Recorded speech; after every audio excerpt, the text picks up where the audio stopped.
Hello, my name is Alun, and tonight I'm facilitating another session in a longish series of my own PbtA gaming development, Eotenweard, set in the Dark Ages and involving a group of heroes given gifts by their supernatural patrons or gods to protect the innocent from a pervasive darkness that is rising across the land. You want to know more than that? Go back and check out session 1 and get all the blurb. I will say that this game is being run as part of the Open Hearth Gaming Community's monthly calendar. If you don't know about Open Hearth, search Open Hearth Gaming Community and find out about us, come play with us. As part of that, we are playing within the Open Hearth's table culture guidance, its code of conduct. And we're also playing with some specific kind of tailored safety tools. We're playing with lines and veils, the X card, the open door, and we're using stars and wishes as a debrief at the end, just to pick up on what went well, what might have gone better. So you know, come find us, come play with us, because we like to play online, and you get people from all over the world. So with all that done, last time, you know, in that bit at the start of an episode on TV when you know, a big budget Netflix, usually that's previously, you know, so I want to pick out something significant from what happened last time. So so not least because David, who's playing Aoddan, who's rejoining this week, has some sense of what's been going on. So, Jose, start me off with something that sticks out in your mind from last time. One thing that sticks out in my mind from last time is a quest that we went on to save an innocent. This was an encounter that we had with some hunters on the road, and they were Saxons, I believe. So we received a quest from them to save an innocent, which led us into some mysterious, I believe, standing stones, where we encountered none other than Cadoc's horse Delilah, about to be sacrificed by a fairy maiden, maybe? A Fae young maiden? woman who turned out to be. Who turned out to be. There were antics, and an ogre appeared, and we somehow saved Delilah from having her blood shed upon the stone and now Cadoc has his horse back, which he's most pleased with, but he can tell you about that. You were holding some debts on these Fae on Yes, the grounds that you spared them and sent them back into the standing stones from whence they had come. Fine, thank you. Let me go next to Sabine. What would we see from last time, maybe to do with our arrival at this settlement of Garwlan? Well, we arrived at the settlement of Garwlan, which is lies in a, I think, let me check here. Yeah, there are some unholy fields and a mysterious winding path out there, but what was the most most distinct thing was this giant bird flying around and dropping a corpse at the feet of the head of the settlement.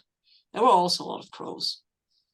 Yes, I think in the end we probably refined that down to a giant raven, because some thematic connections began to emerge around ravens and stuff.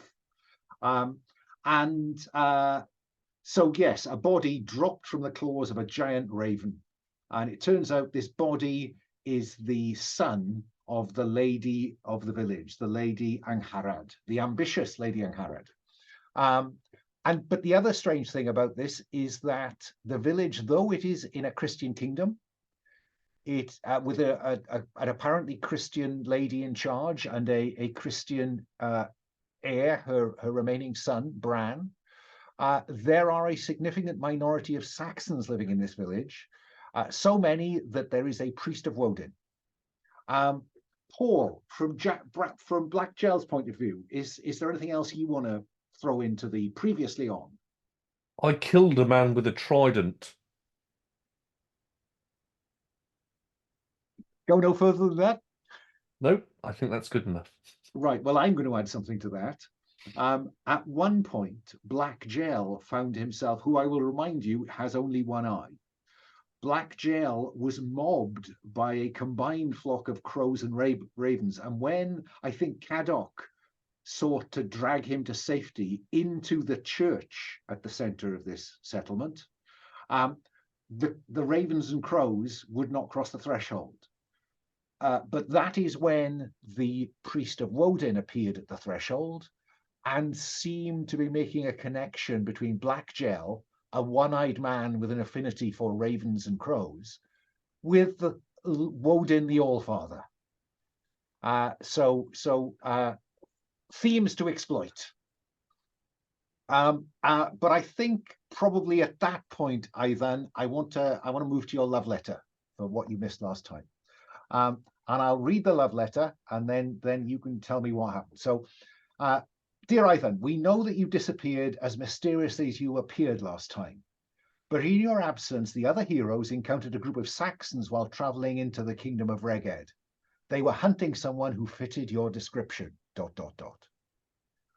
Whether that had anything to do with your disappearance or not, tell us what you did after leaving the other heroes and how what you did hit one of your XP triggers. Because you're going to mark XP. So I'm just curious what you did that might have hit one of the 3 XP triggers.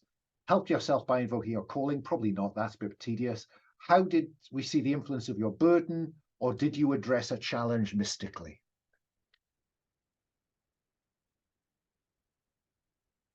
Oh, you are muted. Oh, your microphone's not on. Yep, my microphone was off. Yeah. So yeah, I think we see Eotenweard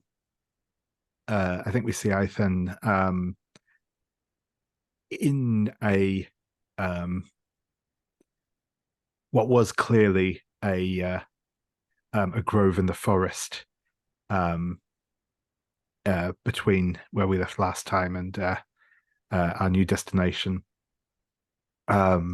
It's clearly been sort of clear cut, and there's maybe even signs of fire damage around, and I think we see Eotenweard just kind of walking through the area, dropping acorns and other seeds into the ground, and watering them with from a nearby stream, and then he will stand in the center of the clearing and begin singing a song. And we see not like dramatic, like trees bursting out of the ground, but we just see kind of the very first shoots poking their head above the ground. Mark XP addressing a challenge mystically. Thank you. The love letter continues. Then tell us what else you did that might explain why, when you meet the heroes again at the Christian settlement Garwlan, you will have benefited from 1 or 2 of the options below. And the options are that you gained a trophy, that you gain an insight, or you clear a debt to your supernatural patron, i.e. the gods, the old gods of Britain. So you may want to kind of fictionally position what you describe to allow for 2 of those 3 if you get lucky on the dice roll. But I'm curious what we see in terms of, 48 hours earlier. Yeah. So I think we get we see Eotenweard maybe even just later that evening sleeping kind of just under some rough blankets in the woodlands, but as we see him sleeping and kind of eyes flickering, we like we did last time, we pop into sort of his dream space, as it were, and we see him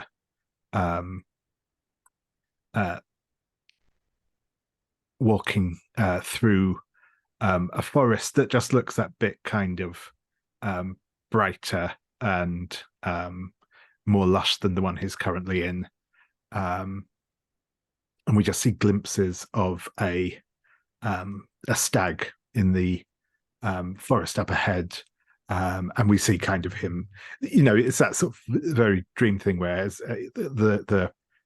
as he sort of follows the stag through the forest, he never seems to get any closer to it, but it never seems to get any further away from him.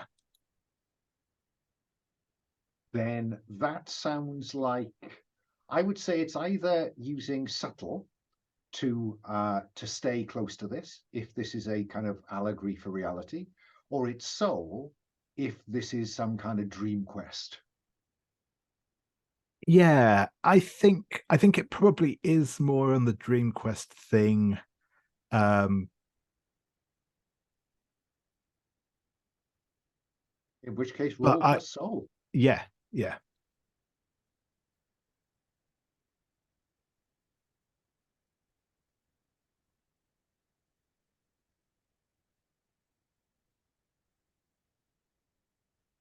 That is an 11.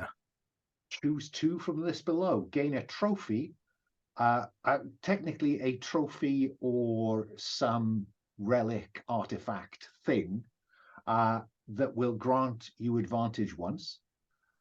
Gain an insight, the relevance of which will only become clear at some later date. It's an unspecified insight that you can define when you need to.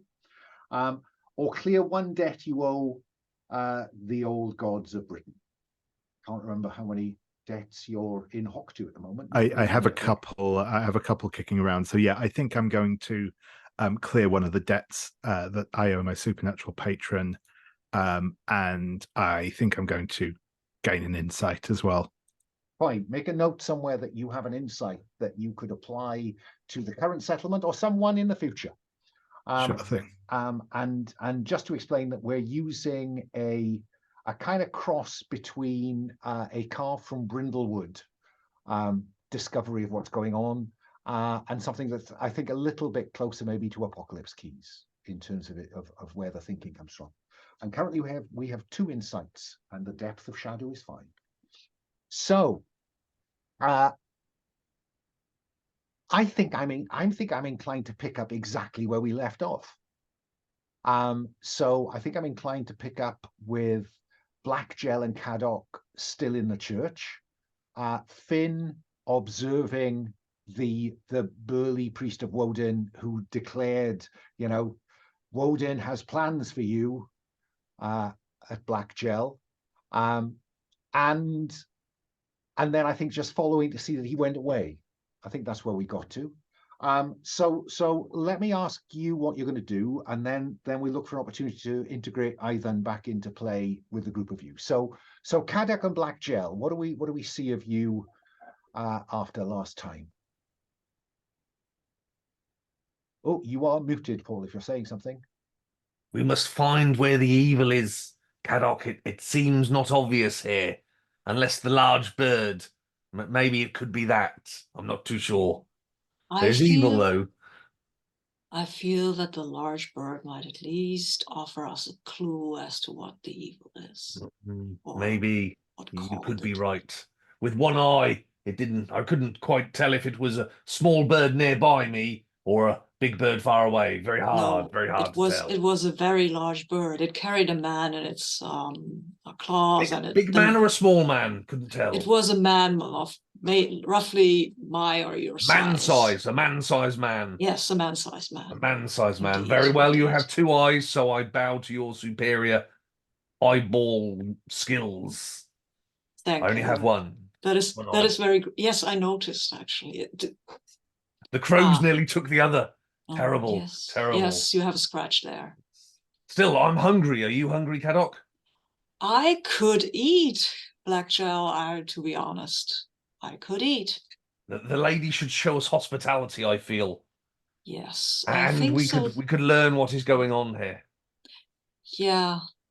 Yes, that might be a good idea. If you want me to, I would look at your the scratch at your eye before it becomes infected and you lose sight in the other one. Oh, that'd be terrible. Yes, if you could. I have some mushrooms. I could do the same for you if you wish. As I pull out some mushrooms and start I in my have mouth and made, chewing them.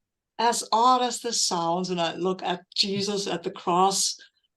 God lives in the smallest mushrooms, it seems. I will accept that. Excellent. Mushrooms for the help of God, it seems. Yeah, I would try to use the balm of God on you. Go So ahead. Roll I plus need soul. roll plus soul. Come on, dice room. I need a nice dice room today, yeah? The dice room yesterday was really terrible. It's an 8. It's an 8. There you go. On 7 to 9. On 7 plus choose one. Yeah, So I think I clear would dying? choose clear dying. Yes, I think that seems like a good idea. Okay, Black Jel, clear that one dying box you have marked. So, whatever. Well, I mean, again, is this literal laying on of hands here, Cadoc? Yeah, I think I lay my hand on Cadoc, Black Jel's head, and I speak a quick prayer to Jesus and say, Lord, heal this man, for his sight is valuable to you. Fine, despite the fact that he's a Saxon. Fynn, what do we see of you when we pick up The mushrooms? You forgot the mushrooms. Oh, Let sorry, him mushroom me, please. I was hoping. I kind of thought that Cadoc was saying, "Yeah, you chew your mushrooms." No, go ahead. No, So, I think Cadoc does want the mushroom I power. beg your pardon. Okay, so Black Jel, what do we see? Spitting mushroom pulp. Yeah, mushroom pulp. This may hurt, and it may not work, but let's see. Find it. Which is what? Roll plus steel, Black Jel. There we go, 8. So that's 8. pretty good. So on 7 plus clear dying or erase one condition.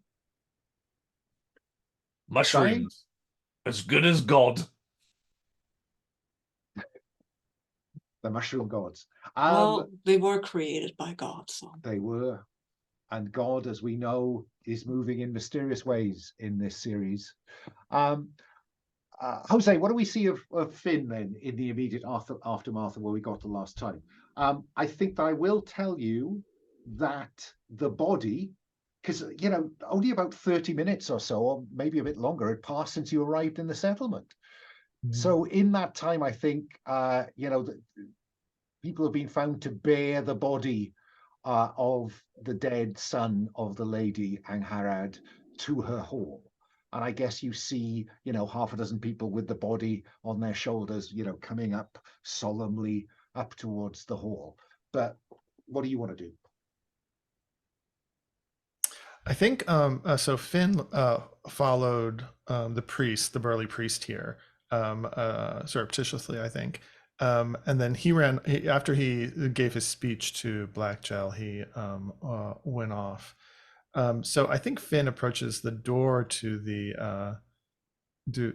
church, but won't enter. But he sees his friends in there conversing, and he's just going to wait for them. But he gets down on one knee, and although the birds won't enter the church, they have shat all over the front, the right in front of the door. They've let a lot of guano let loose there. So I think Fynn scratches a bit at the guano and maybe tastes it.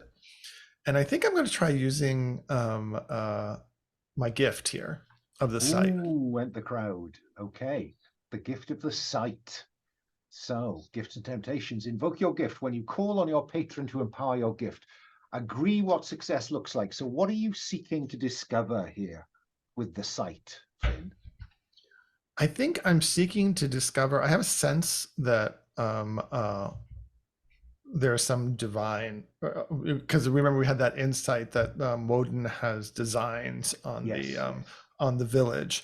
And I'm trying to kind of get a sense of what those designs might be, or how the birds fit into it, and the death of the young man as well. Okay. So then let's invoke that gift. Roll plus favor. What is your current favor with the old gods of Britain? I think it's 3. So Wow. Cool. I don't have any debts at the moment. So okay, let's see what happens. So that's 8 plus 3 is 11.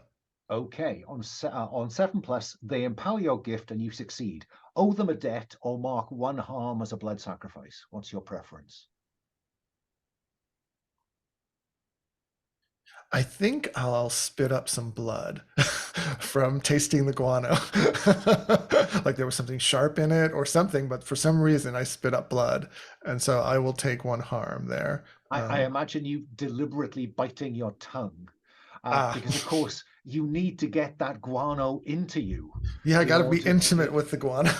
In order to get an insight out of this. If you want to get the good stuff out of the bird guano, you gotta do. shed some blood. So on a 10+, you choose 1. Your desired effect has greater impact than you hoped in scope, scale, or duration. Choose which. You are at advantage following up on what your gift achieved, or it leaves something at disadvantage. Your patron refuses your offer of a debt or sacrifice and erases another debt you owe or a harm you have already marked.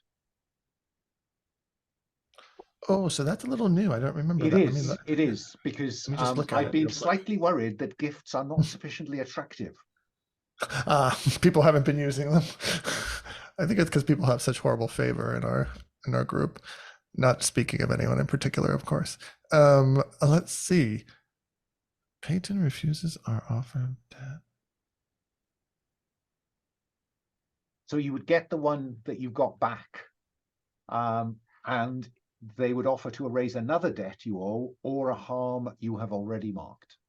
So you could get the debt back. You could get the blood sacrifice back. Right. And we're just choosing 1 right here. Yeah. So okay. Because the other ones are negative things that happen. I see. I'm curious about what it means, or what it might mean narratively, for the desired effect to have greater impact, or greater, yeah, sure, than I hoped in scope, scale, or duration. Well, shall I tell you what I think the site shows you from this? Yeah. Sure. Yeah. I think that for nothing, I will tell you that all this guano is connected. There is a spiritual force connecting it, which suggests that the birds are connected, which is probably where you were already. Mm-hmm.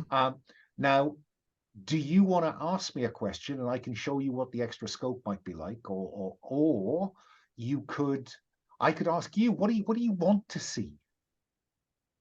And I could agree with it if I was generous and loving. Yeah. I think if you were generous and loving, that would be good. As the fates always are. As the fates always are. I think a simple thing would be tracking the source. That would be a simple way of putting it. What is the source of the connection that these birds and the big bird share, and the guano and all of it? Yeah. Okay. Let's have a look. Yeah, I think then that so I will tell you that these birds roost in the eaves, in the thatch of the village. Mm-hmm. Yeah, so most of these birds roost locally. But if you wanted me to extend the scope of your finding, I might point you in the direction of a large source of power. Sure, that seems appropriate. So, yeah. And I think, we probably see him looking up at the Fynn looking up at the roosting spots, and then looking up at the sky, and I think maybe his eyes roll back in his head and maybe he collapses there, but he sees something about the source in that moment. Yes, I think what he sees, and again, we'll go vaguely dreamlands on this one, I think. He sees a path, a winding path through the mists. Yeah, and we know that nearby we have a place of interest labeled Mysterious Winding Path. Winding path, yes. You know, the site doesn't mess about. So that's all good then. So we're sorted. And then I guess, Ivan, as Black Jel and Cadoc emerge, they see Fynn collapse, fall over in a heap. He appears to have tasted the guano. His mouth is bloody, and he seems to just fall over. Black Jel and Cadoc, I'm going to assume for a moment that you come out and you kind of just stop and look at him. Ivan, how do you surprise everyone by suddenly appearing? Where do you appear from? Round the corner of the church, from around that hut over there? What do we see? Yeah, I think we see. I think we actually see Ivan emerging from one of the huts in the village. He just sort of steps out without any particular fanfare, and seeing the others, will kind of wave over in greeting, and sort of start walking towards them. Fynn, do you want to recover at this point, or do you want to be carried somewhere unconscious? I think Fynn is kind of coming to his senses as Ivan approaches. And I think he reaches out his hand towards him. He's still on the ground, blood still coming from his mouth, and his eyes kind of glazed over. And he reaches his hand toward Ivan and says, in Brythonic, "You."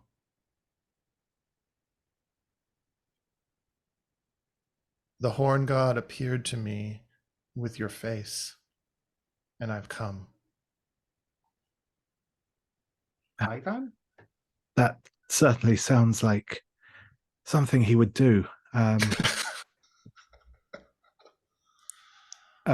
And he'll kind of offer a hand as he kind of looks over to the other two and say, "There certainly is something strange going on here.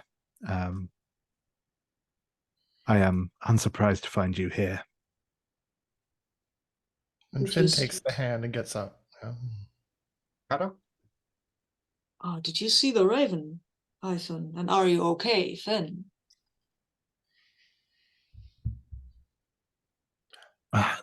I followed some carrion birds here. Again, they seem to be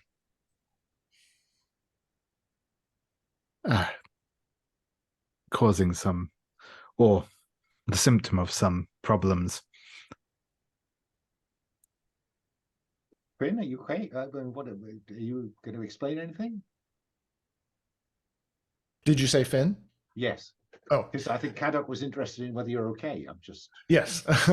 So I think Fynn does get to his feet, and he's kind of still captivated, still kind of dazed and captivated with Ivan, and he kind of reaches out and pulls kind of an oak leaf maybe from Ivan's hair and looks at it, and then he looks up and he says, "I am still altered, but I have the scent of the source of this disturbance.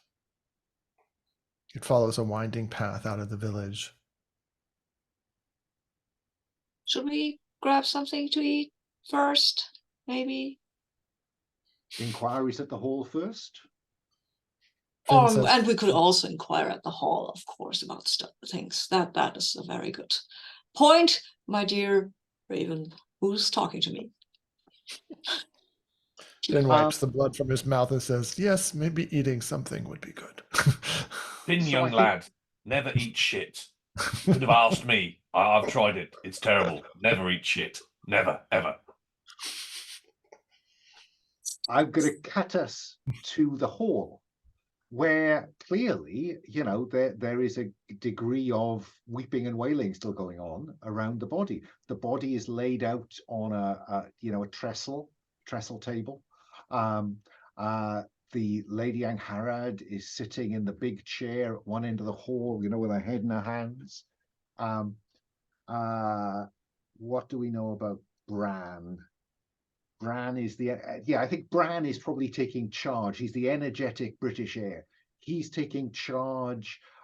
He's organizing the washing of the body, and you know, preparations for probably, you know, the interment of the body, and then whatever feast would have followed that.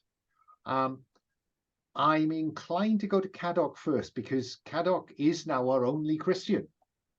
So Cadoc, I am kind of going to go to you first in terms of you in this context have a higher social status, I think. So what do we see you doing when you come upon this scene of, you know, preparations for burial and lamenting and crying in the corners, and what do we see you doing?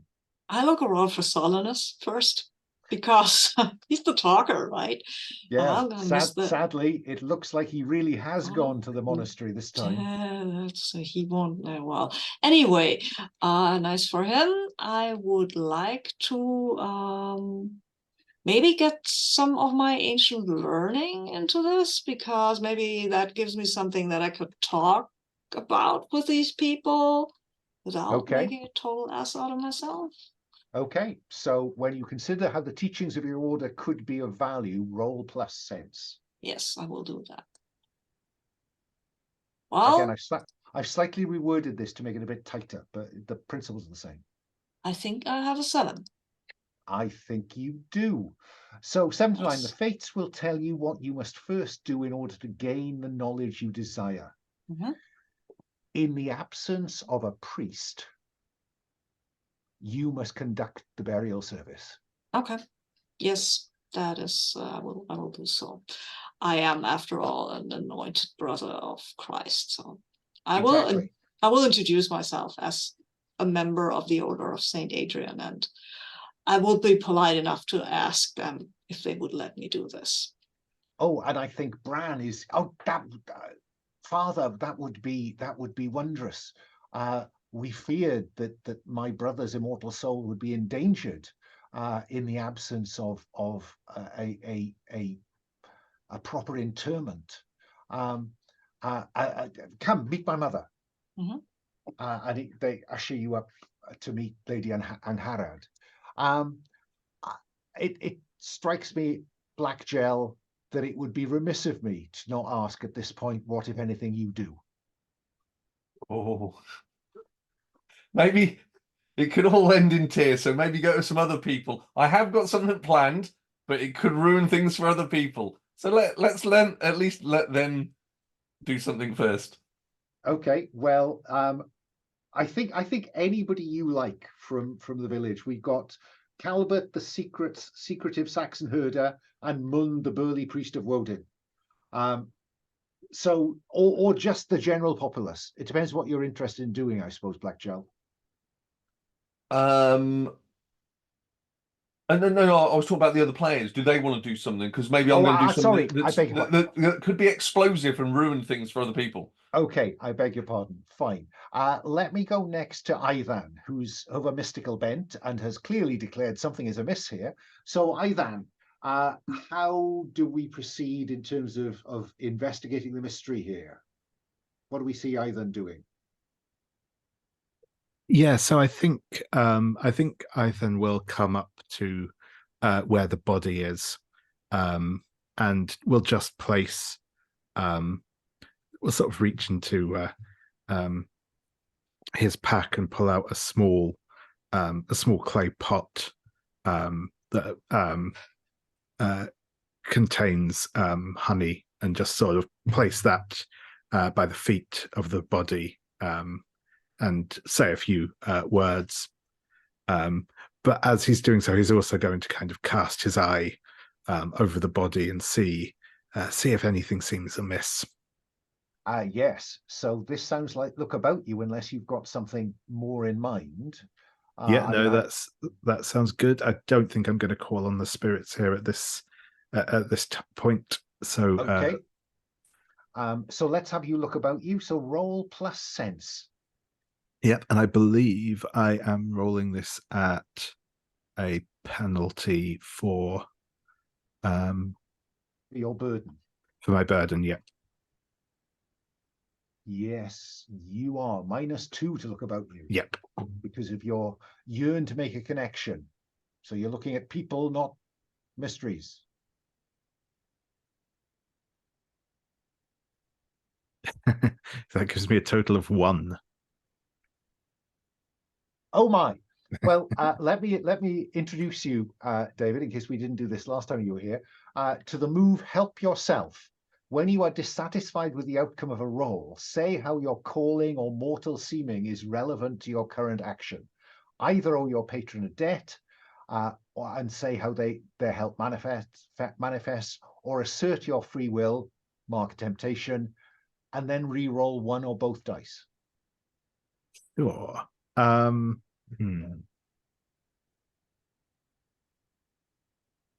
I think I am going to. I think I'm going to help myself. Let's see. Do I want to?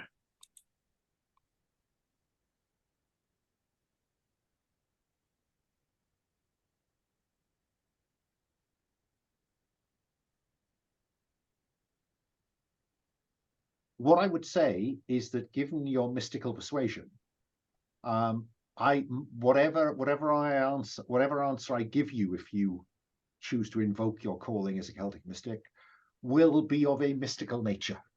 Sure thing. Sure thing. Yeah, rather than an autopsy output.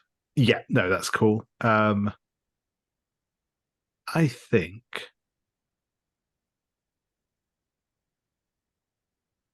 I'm actually going to I'm going to help myself, and I'm going to go for a temptation this time.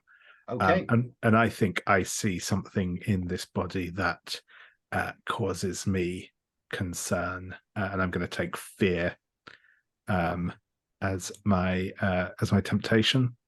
Fine. And then you can re-roll one or both dice. I will re-roll both.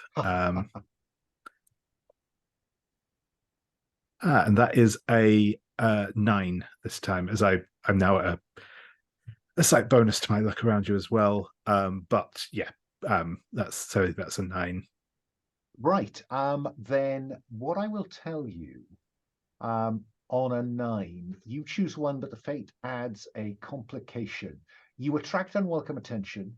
Your gift exceeds your desired effect. Your gift takes more from you than you had expected. Disadvantage or mark 1 harm.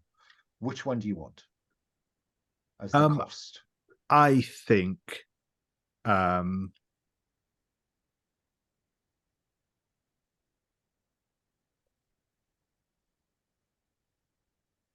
I probably draw unwelcome attention. That seems appropriate for this. And I think one of the attendants, who is washing the body, sees you place the pot of honey and recognizes this as being inappropriately pagan, picks up the honey and smashes it into your chest, so you're covered in honey, and pushes you away as you're kind of stunned. But get pagan. Go, Kate, pagan. Pollute not the body. We are washing the body. But I think I will answer your question here in a mystical way by saying, assuming you're going to ask me a question, I'm going to give you something that says the soul of this man has been consumed. Interesting. I think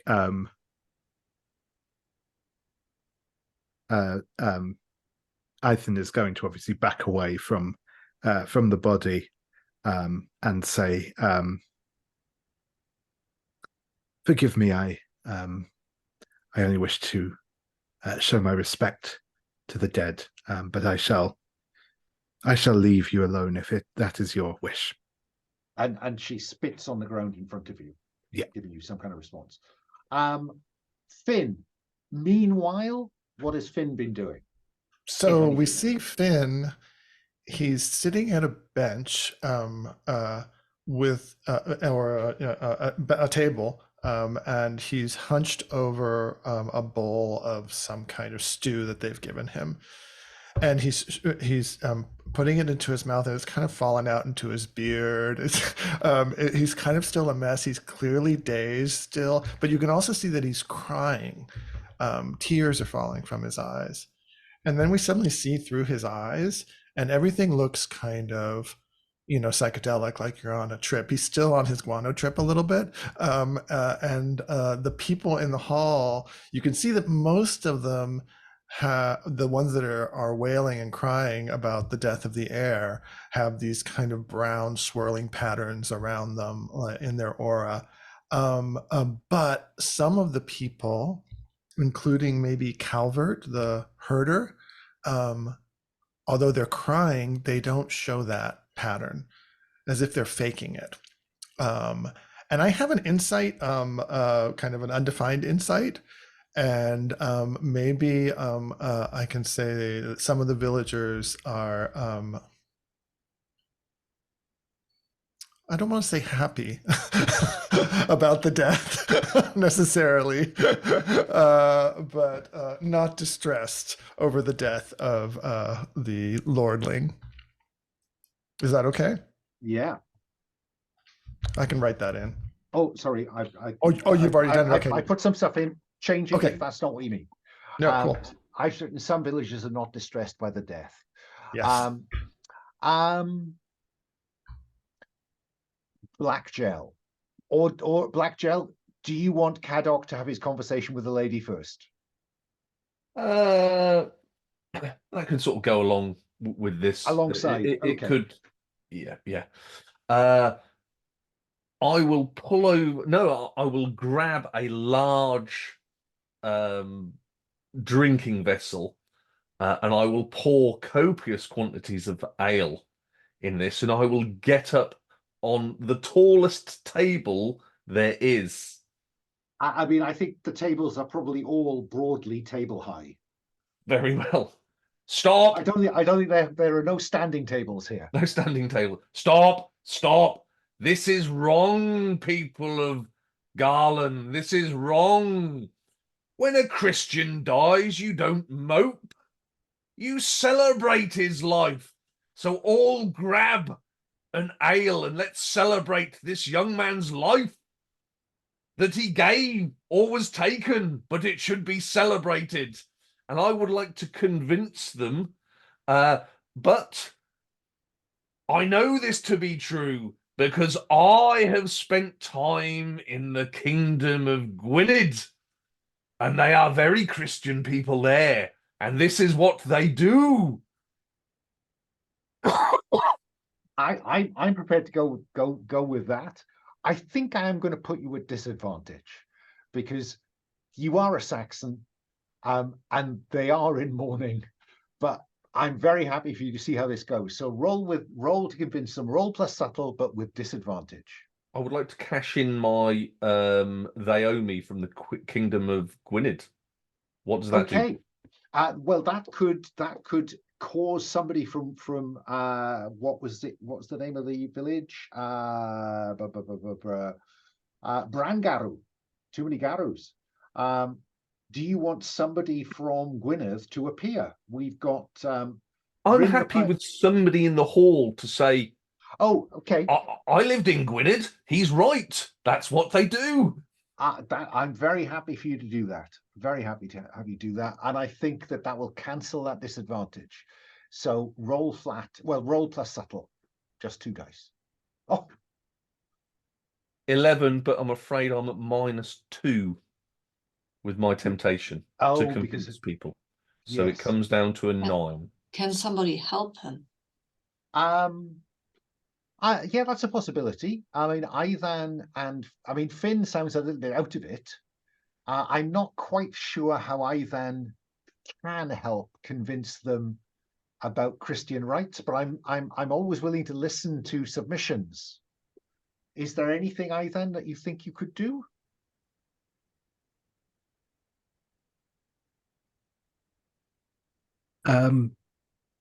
That's a good question. Yeah, I think that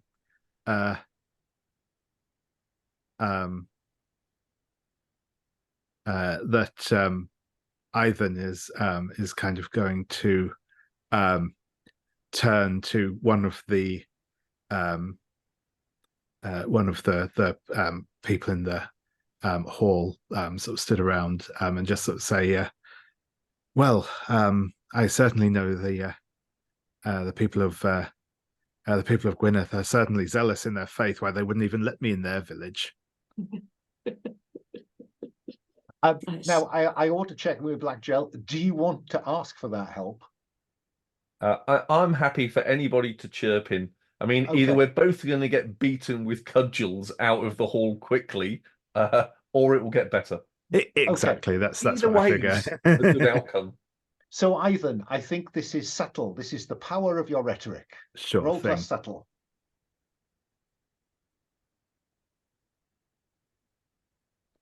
That is a 10. Will you look at that? Oh, sorry, a On 12 even. Sorry, I was doing my maths wrong.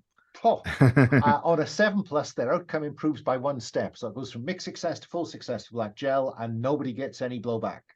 So that convinced them. On 10+, they'll do it, and you choose. Gain an advantage as a result of their help, or they are awed and their settlement owes you a debt, Black Jel. Both could be good. I think we'll take the debt. Fine, make a note of it down the bottom It there. sounds more appropriate that they are quite pleased with the idea of having a wake rather than a mope. And I think probably, at Cadoc, we're going to have your conversation with the lady in a moment, but the energetic heir, Bran, has picked up on this and says, yes, we must celebrate, my brother. And orders, bring ale, bring ale. And soon the hall will be full of drinking villagers. But before that happens, Cadoc, let's you were introduced to the lady as the holy man who's going to conduct the burial service and bless the body before interment and all that stuff. What's the nature of the conversation, do you think, that you open with the lady and Harald?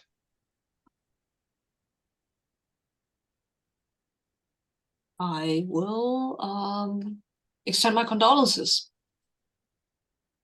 He was a wonderful boy, and I had such great hopes for him. Well, sometimes the hopes of us mortals come to naught. Perhaps it is the will of God, but the nature of his death. Yes. That monstrous creature, that evil bird. Has there been anything like this ever happened here? And there are a lot of ravens and crows about, I saw. Is that natural? They've always lived in the vicinity. You're probably right. There are more of them than there were, but I've never seen as many as today. Do you think they were brought by that creature? Yeah, I think there might be a connection, my lady. I would advise not to panic about this, but it is passing strange. Panic. The thing tore my son to pieces and dropped him at our feet. It is not panic, good priest. It is genuine horror. Of course, no, I meant about the smaller birds that might be connected, but might not be. We will take care of this monstrous bird. You have my word about this. I had thought to order them all slaughtered, captured, netted, killed. I would not advise it before we have not dealt with the bigger issue here. Very well, I will hear your counsel. and thank you again for what you have offered to do. It's nothing but my duty, my lady. Were you angling towards something to roll for there? Because I'm not seeing it yet. I was trying to figure out if she had any legends about the crows and ravens and stuff like that.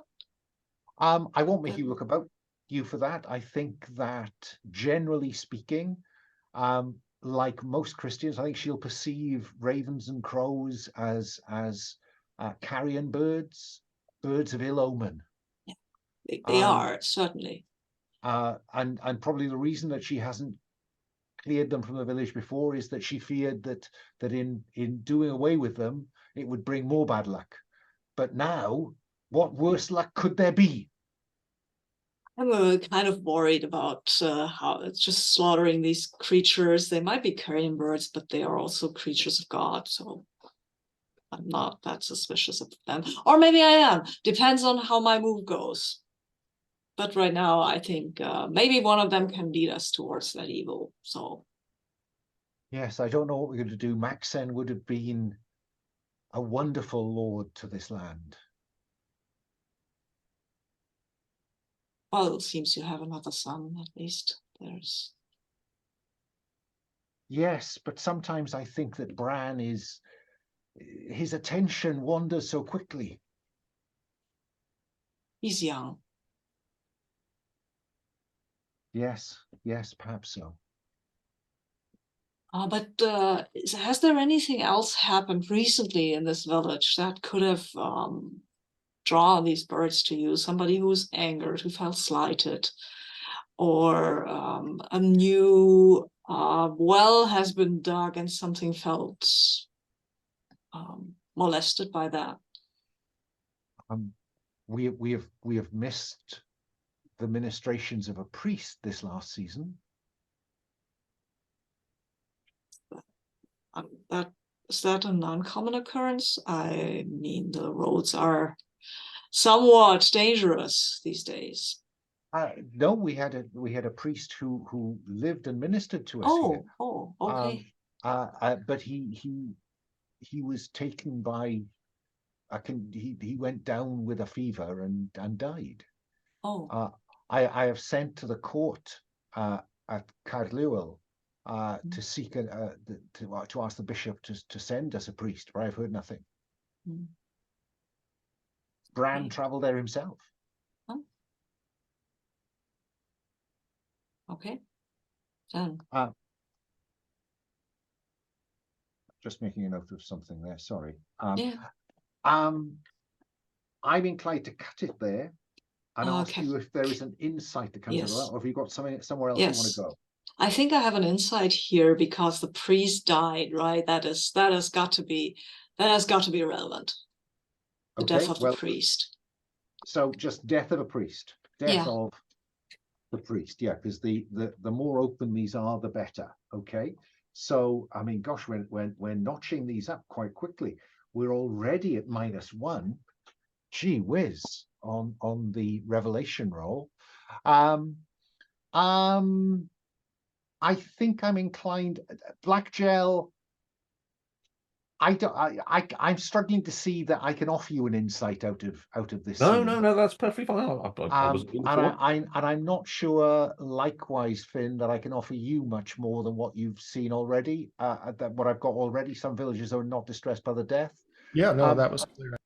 I am going to ask Aoddan, though, whether anything in this grants you an insight into the nature or anything about that might bind into the nature of the darkness that haunts this place.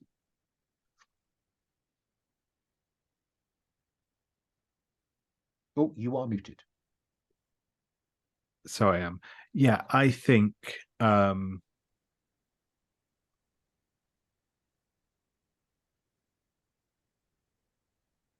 just trying to think if I want to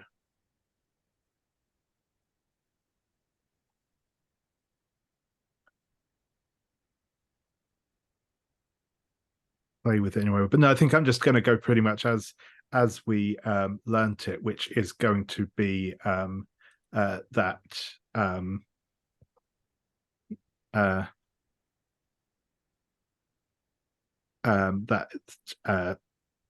the consumption of the soul of the sun.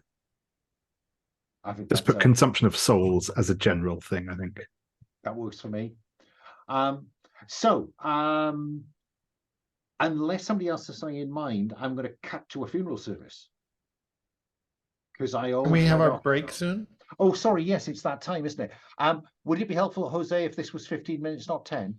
Please, that would be really helpful. Thank you. Fine, given time zones and all. So it's 5 minutes past now. Back in our seats at 20 past. Thanks for the nudge. Thank you. I think, see you in a sec.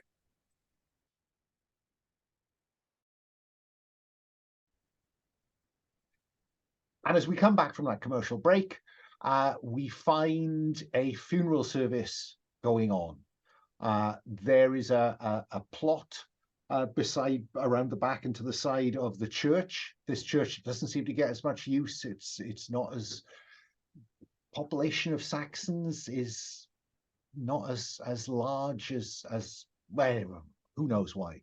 But in the absence of any village priest, Cadoc is conducting the service. Cadoc, I'm not going to force you to actually have a speech unless you want to. Thank you.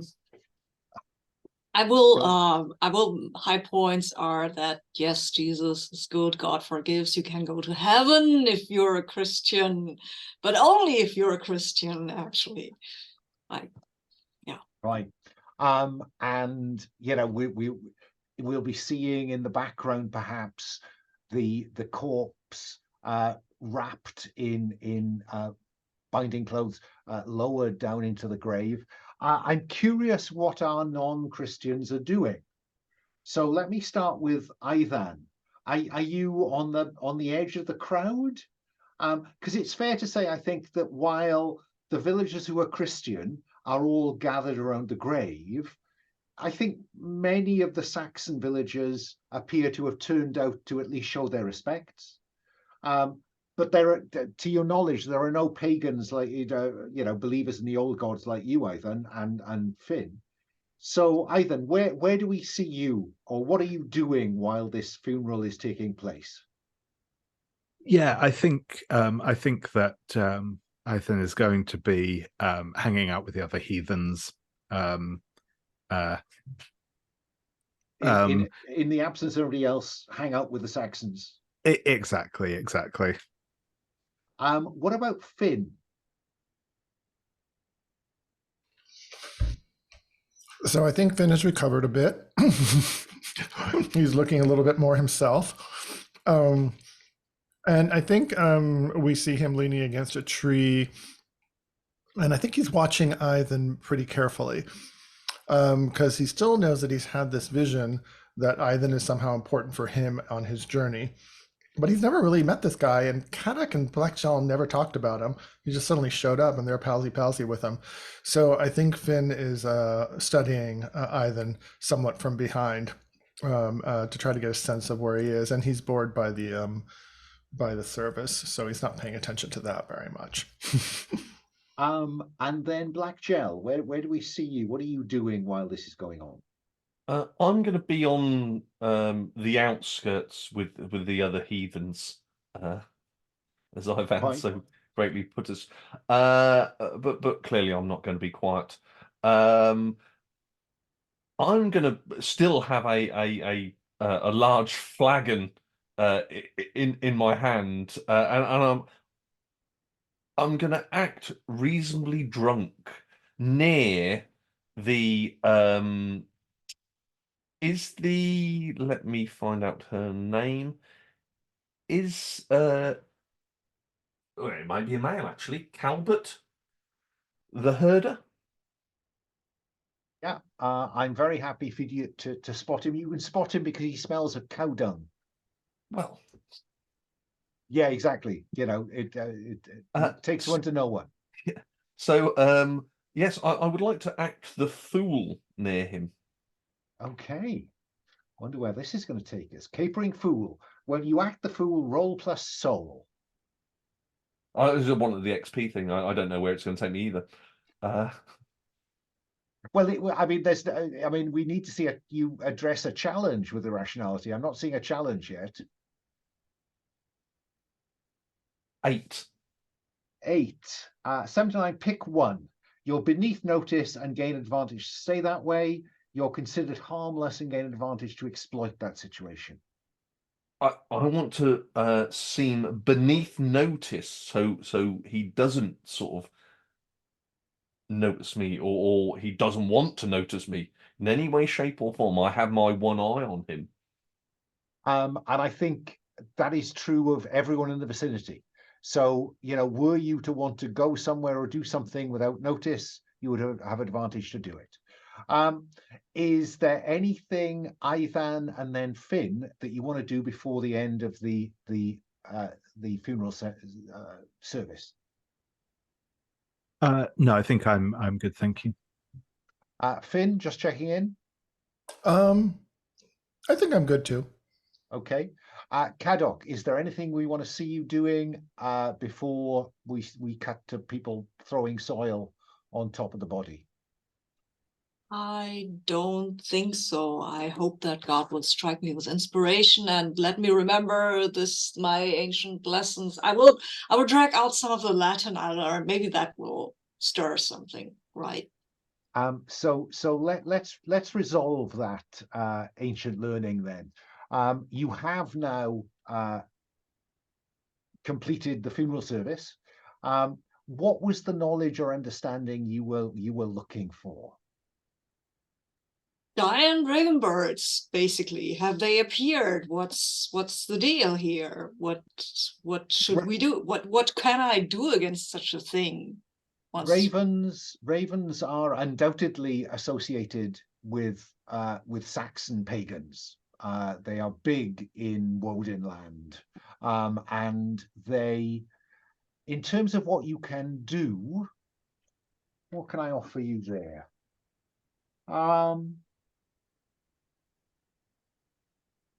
Can I hit one of these things with a sword, or is there a more effective way? I don't think I can tell you that, because I think it rather depends on what kind of raven. The teachings are not hugely full of stuff on ravens this big. But I think what I can tell you is that, or might be appropriate, is that ravens will come to carrion. Oh. Mm-hmm. Yeah? Yes, that is fair. But the wounds of this guy, I mean, I've seen him, right? They were recent.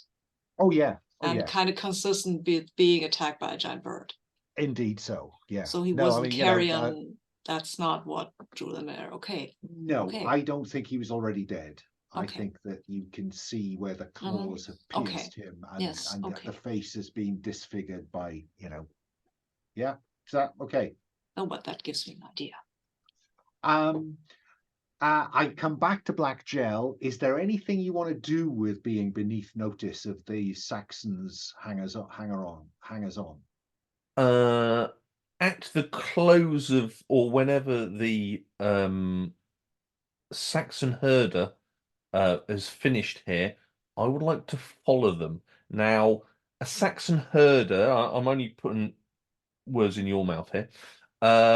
He clearly is going to have to work in the fields. So, is he going to go through the unholy fields? I think he does head towards the unholy fields. Do you follow him to the unholy fields? I do, yes.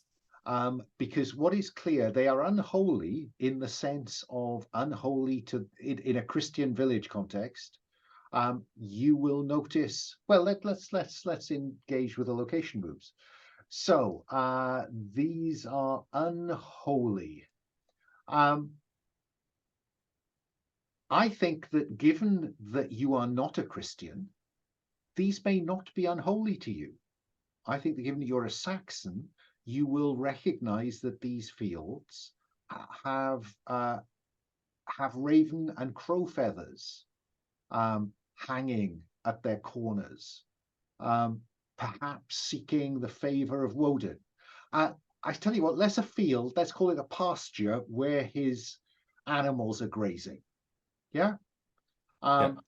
but I think, yeah, I'm not going to make it. I'm not going to apply a consequence to you because this isn't unholy to you. It would be unholy to Christians, but that's maybe why the Saxon uses this as the place to keep his animals.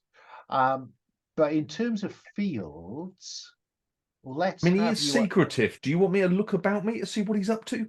Well, let's have you navigate the location first. So when you have negotiated the challenge, the unholy is not a challenge to you in this context, by the descriptor. The fate confirms that you're taking the lead. And what are you doing? What do I see you doing as you follow? You're trying to follow him discreetly and unobtrusively because you're beneath his notice. Yeah. I mean, yeah. I can't see how I can be beneath his notice with a sort of, a Exactly. brazier on top of my Exactly. head, screaming at the top of my lungs. Yeah. So I think I do have to skulk behind him. I think this is roll with with subtle, but you roll with advantage because of you are beneath notice. Even if he sees you, he doesn't consider you. I saw two of them move. I didn't see the blue one move. You are 100% right. So 8, 9. 9. I don't think there's worth me asking anybody else to help because there's nobody on site. You always have the option to help yourself. Reroll all 3 dice. A re-roll 1 or 2 dice. Oh, okay. But I could keep the highest. Oh yeah, you can re-roll whichever 2 you like. Are you tempted? Well, it's an XP point, and I do seem to be on the hunt for them, don't I? Well, actually, so the location moves. Is there anything for actually being really good at this? Well, 7 to 9, the fate says whether you must overcome the threat or some other challenge before you can say what insight this place grants you, and that might be to do with the secret. Oh no, you really do need a 10+ on these, don't you? The 10 is good. You say how you avoid the threat for now, at least, and agree with the fates, the insight. So that's straight to. No, we worked out before. The 10 is what you want. Yeah. 7 to 9 is just you're gonna have to re-roll. Yeah. Something's going to happen. Something's going to have to be overcome. Yes. So I will. Oh my god, a debt. That's starting to creep up to 3. In fact, I mean, there's still other people that are higher. Just. So Oyo got a debt, and re-roll 1 or 2 dice.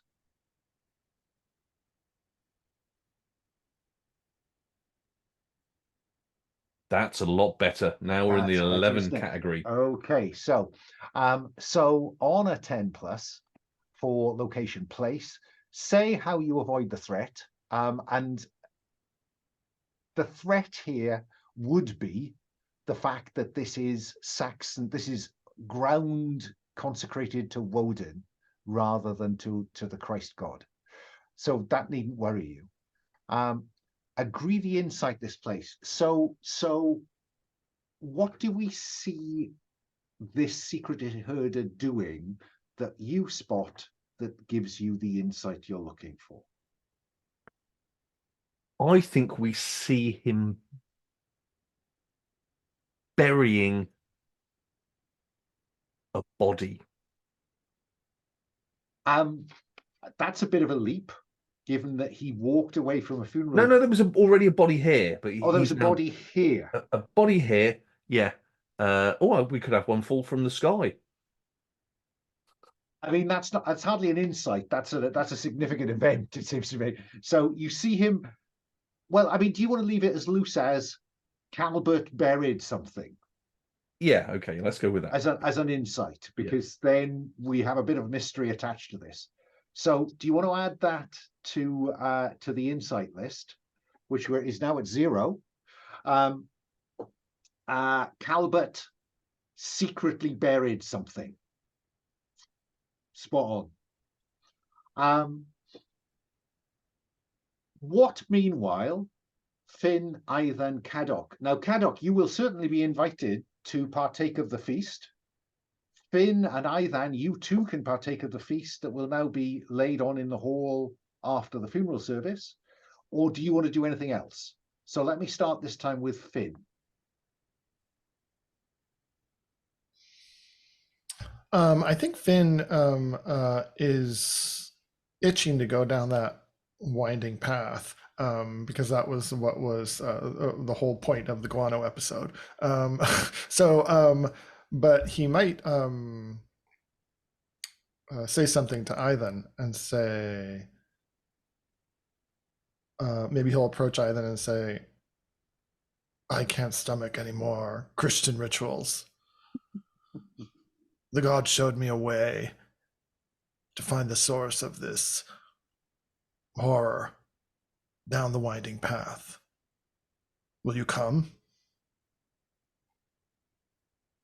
I do not feel I would be particularly welcome at this feast, so yes, I think I will join you. Perhaps we will find something more useful than the ceremonies inside. So it And as looks we're like. go ahead. Well, can I just want to check in with Cadoc? Oh, I'm not. Cadoc. I would like to go to the feast, but on the other hand, there is Fynn and I mean Aoddan. Okay, Aoddan.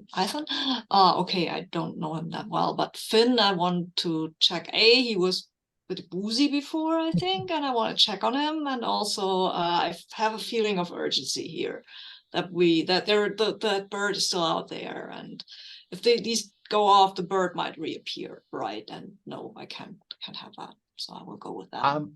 Go over to them. What excuse do you offer the ambitious Lady Angharad for not attending? I gave her my word that I would find the bird, and I will keep it. So fine. And it puts a bit of a damper on her spirits, I think, at that point, because she had maybe perhaps. Yes. Somebody, I've just noticed something in the chat that.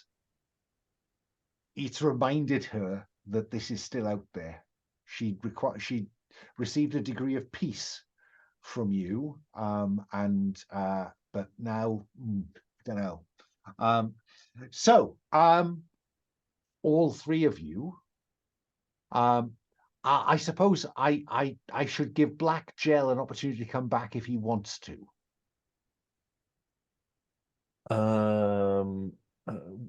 Would that be irrational if I didn't? Yeah. I mean, I'm still waiting for a challenge to be really kind of nailed irrationally, but you know. Yeah. No, I'll come back. I have got a super new move though, so maybe I'll want to try that at some stage. Okay, well, I better check in on that one.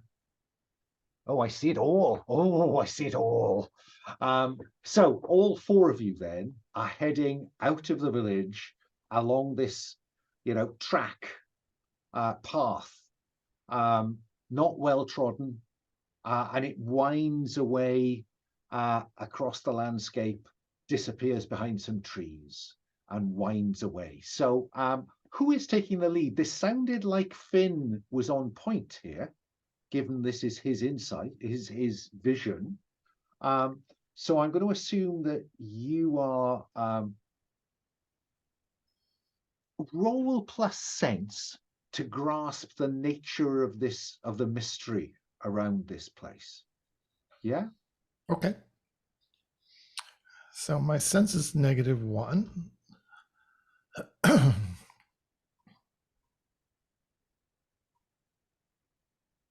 So that's a 6. So face a challenge on a 6. Things get worse. So the consequence of failing to understand the nature of this path. Can this be helped? I don't think it can. I think because this is about someone taking point. And I think the consequence here is that the mystery surprises you. So, Fynn, as you continue to make your way through this, along this Can path, I put a little preface on it? Go on. I think what Fynn does is he turns to Aoddan and says, "Don't be dismayed by what you see. and then he transforms into a wolf, or strips his clothes off. Actually, he has to do that first, and then transforms into a wolf and bounds somewhat ahead of the rest of the group down the path, sniffing the ground and searching about, but a little recklessly maybe. And I think the thing that surprises you, Fynn, is that when you bound away and look around, the others are gone. Aoddan, he transforms into a wolf. He takes off down this path, goes around a corner, and then doesn't reappear as it winds to and fro around boulders and trees and mounds. What's your reaction to this, Aoddan?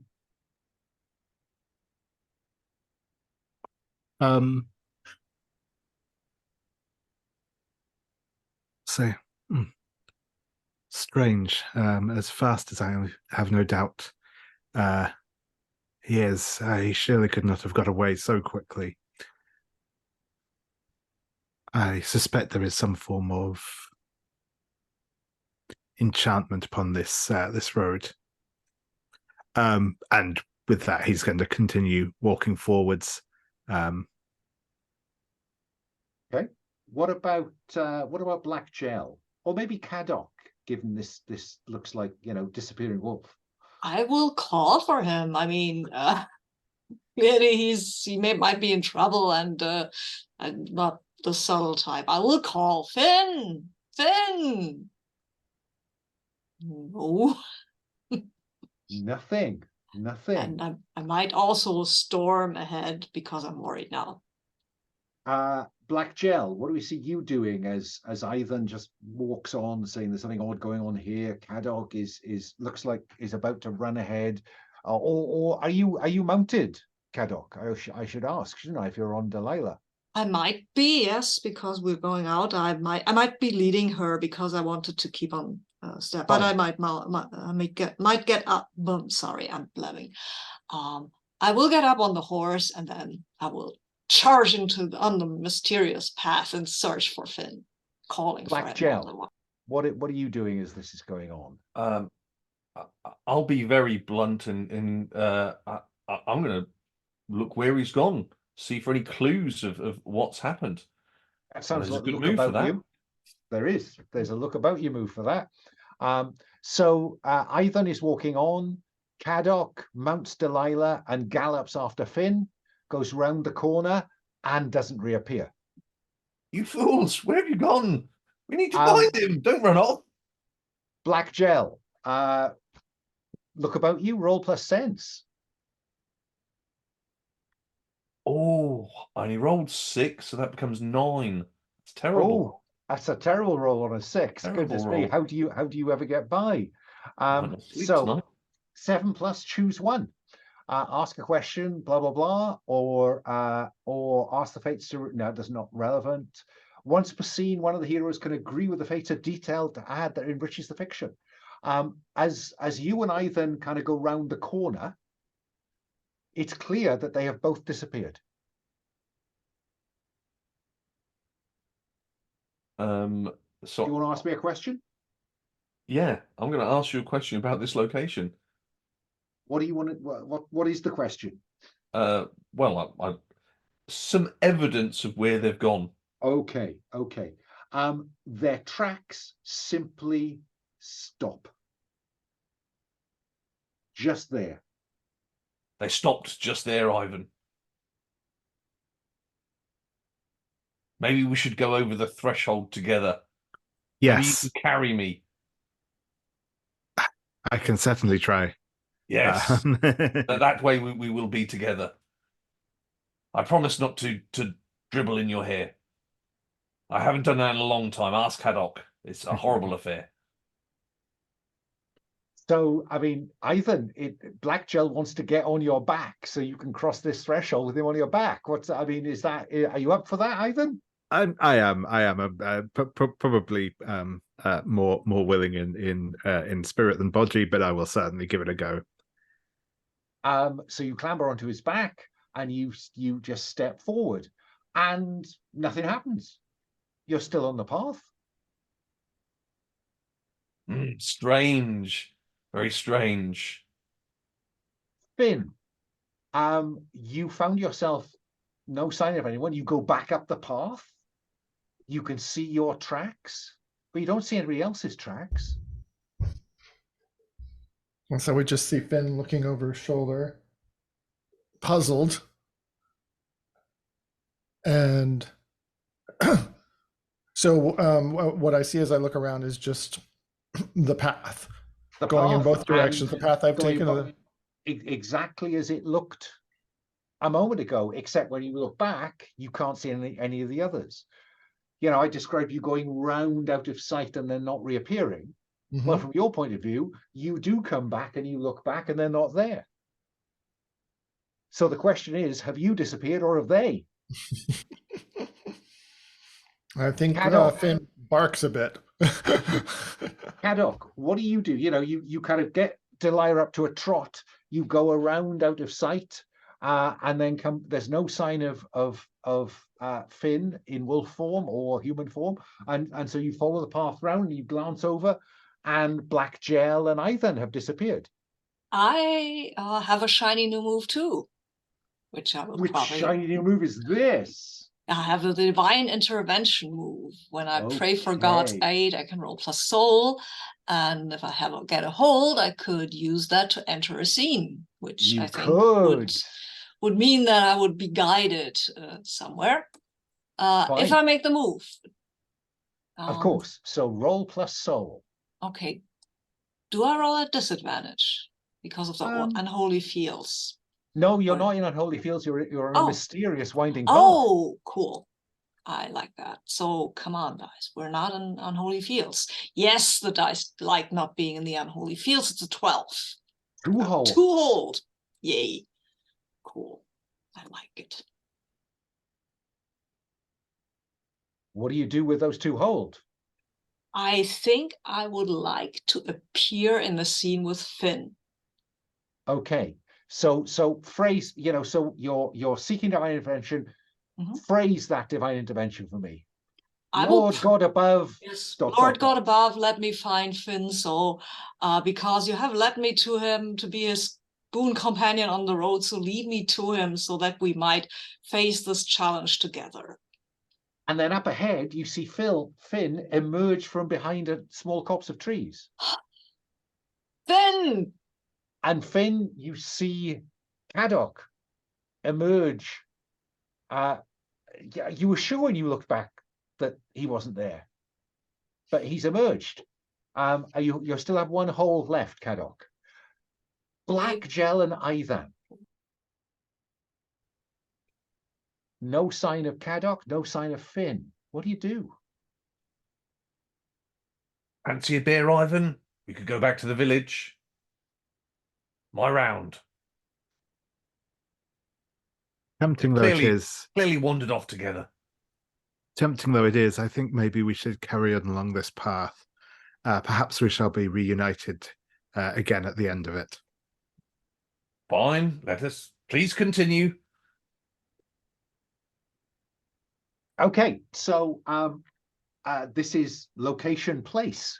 It sounds like Aoddan is taking the lead on this occasion, and Black Jel is falling in with his suggestion. So Aoddan, it looks like you're just wandering along this path, hoping something will turn up. Is that fair? That's pretty much it. That's an act of faith on my book. So I'm going to ask you to roll plus soul on the. You'll find it on the locations tab, location bracket place. When you've negotiated the challenge presented by the descriptor, and you think you have, I confirmed who's in the lead, and you roll 2d6 plus soul. Yeah, sure thing.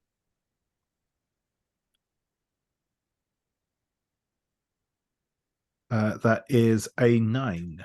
9, and again, I don't think, because this is a soul thing, I don't think that this is anything that Black Jel can help you with. So 7 to 9. The fate says whether you must overcome the threat or some other challenge. Let me think. I think that I'm going to I'm going to invoke a threat here. I think I'm gonna be better than Guano. I think that as you are making your way along this path, you become aware that, you know, behind those bushes, behind those rocks, beyond those trees, just behind that rise, it feels like you're being followed by someone or something, Ivan. What do you do?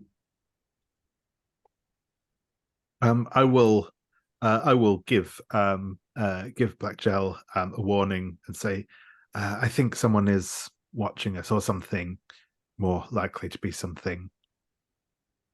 Black Jel? Run, Ivan, run. I will hold them off. I will hold the pass. You find our friends. I am battle hardened. Very well. And yeah, Ethan will start running along the path now to try and reach the end.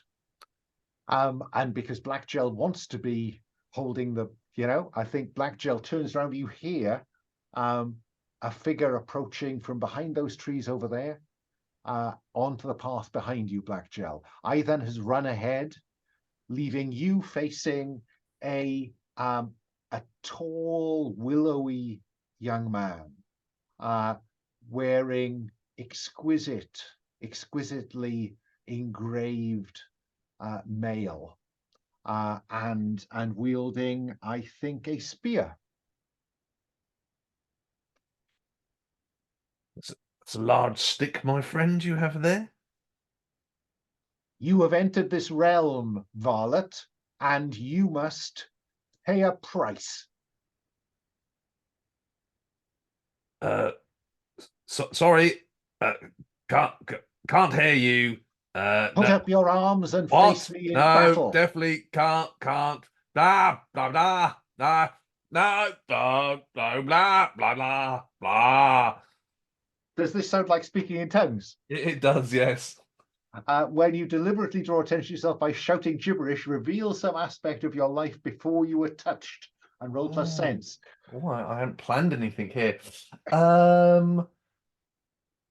I think so. Just quickly tell me what the lady said about the priest that was here. That the priest had died of a fever about a month ago. She had sent her younger son Bran to the court at Cadoc, to ask the bishop to send another priest. He didn't send a priest back with him, and no priest has arrived since. Oh, okay, yeah, I can tie that in. I think you see me again with the neck collar on, and this time there's three of us. There's the two me's, and there is the man we The saw. slave and the one holding the chain. Yep, and we saw the man that was unholy baptized last week, but we see him from the front this time, and we've seen him before. Go on. He's the priest that I let go. Oh, Mangus. Mangus. Oh, wow. Right. Okay. Mangus. So maybe that's why you let him go, because you'd come across him before when he said, I'm properly a priest of God. Fine. Ooh, interesting. And I think we see this young lad sort of come upon us, and Magnus says, yes, I the bishop will assist you. I have been sent. I will come to your village soon. You do not need to go any further. The bishop has sent me. He knew this was going to happen. So the young lad just turns and goes home. He never reached the bishop. Well. Okay. Mangus is incoming. I like that. Let's have you roll plus sense.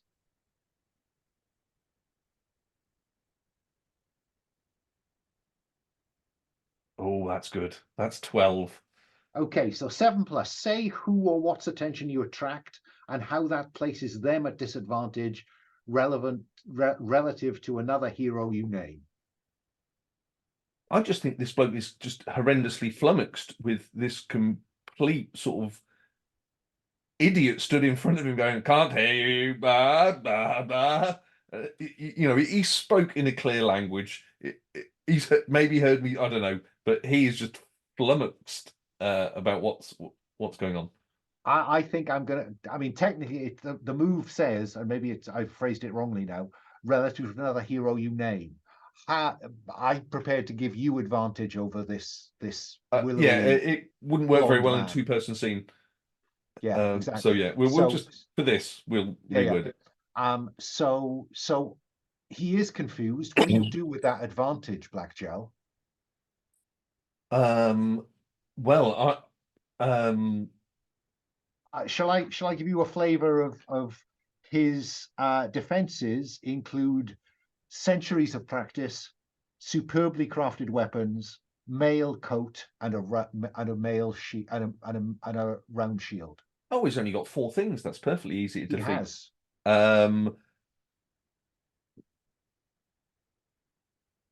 Can I hold that advantage and instead use an advantage that I possibly could already have? I've got my hidden cudgel.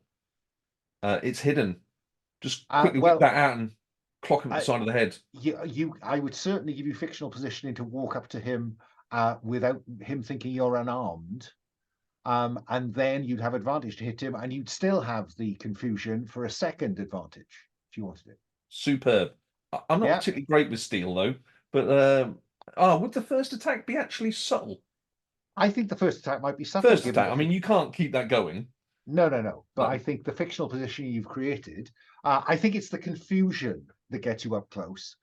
So you get advantage using the cunning plan of subtle. Oh, advantage. Oh, I need that extra dice. Oh, excellent. 9. That's good. I'm happy with 9. Okay. So just to be clear then, it strikes me that it's the round shield that you've got inside. Yeah, you know, he's and you've come up really close to him. Yeah. So that shield's not going to be any use to him at this point. And so where am I? 7+. That defense is erased as you describe what that looks like, but the threat chooses 1. What do we got here?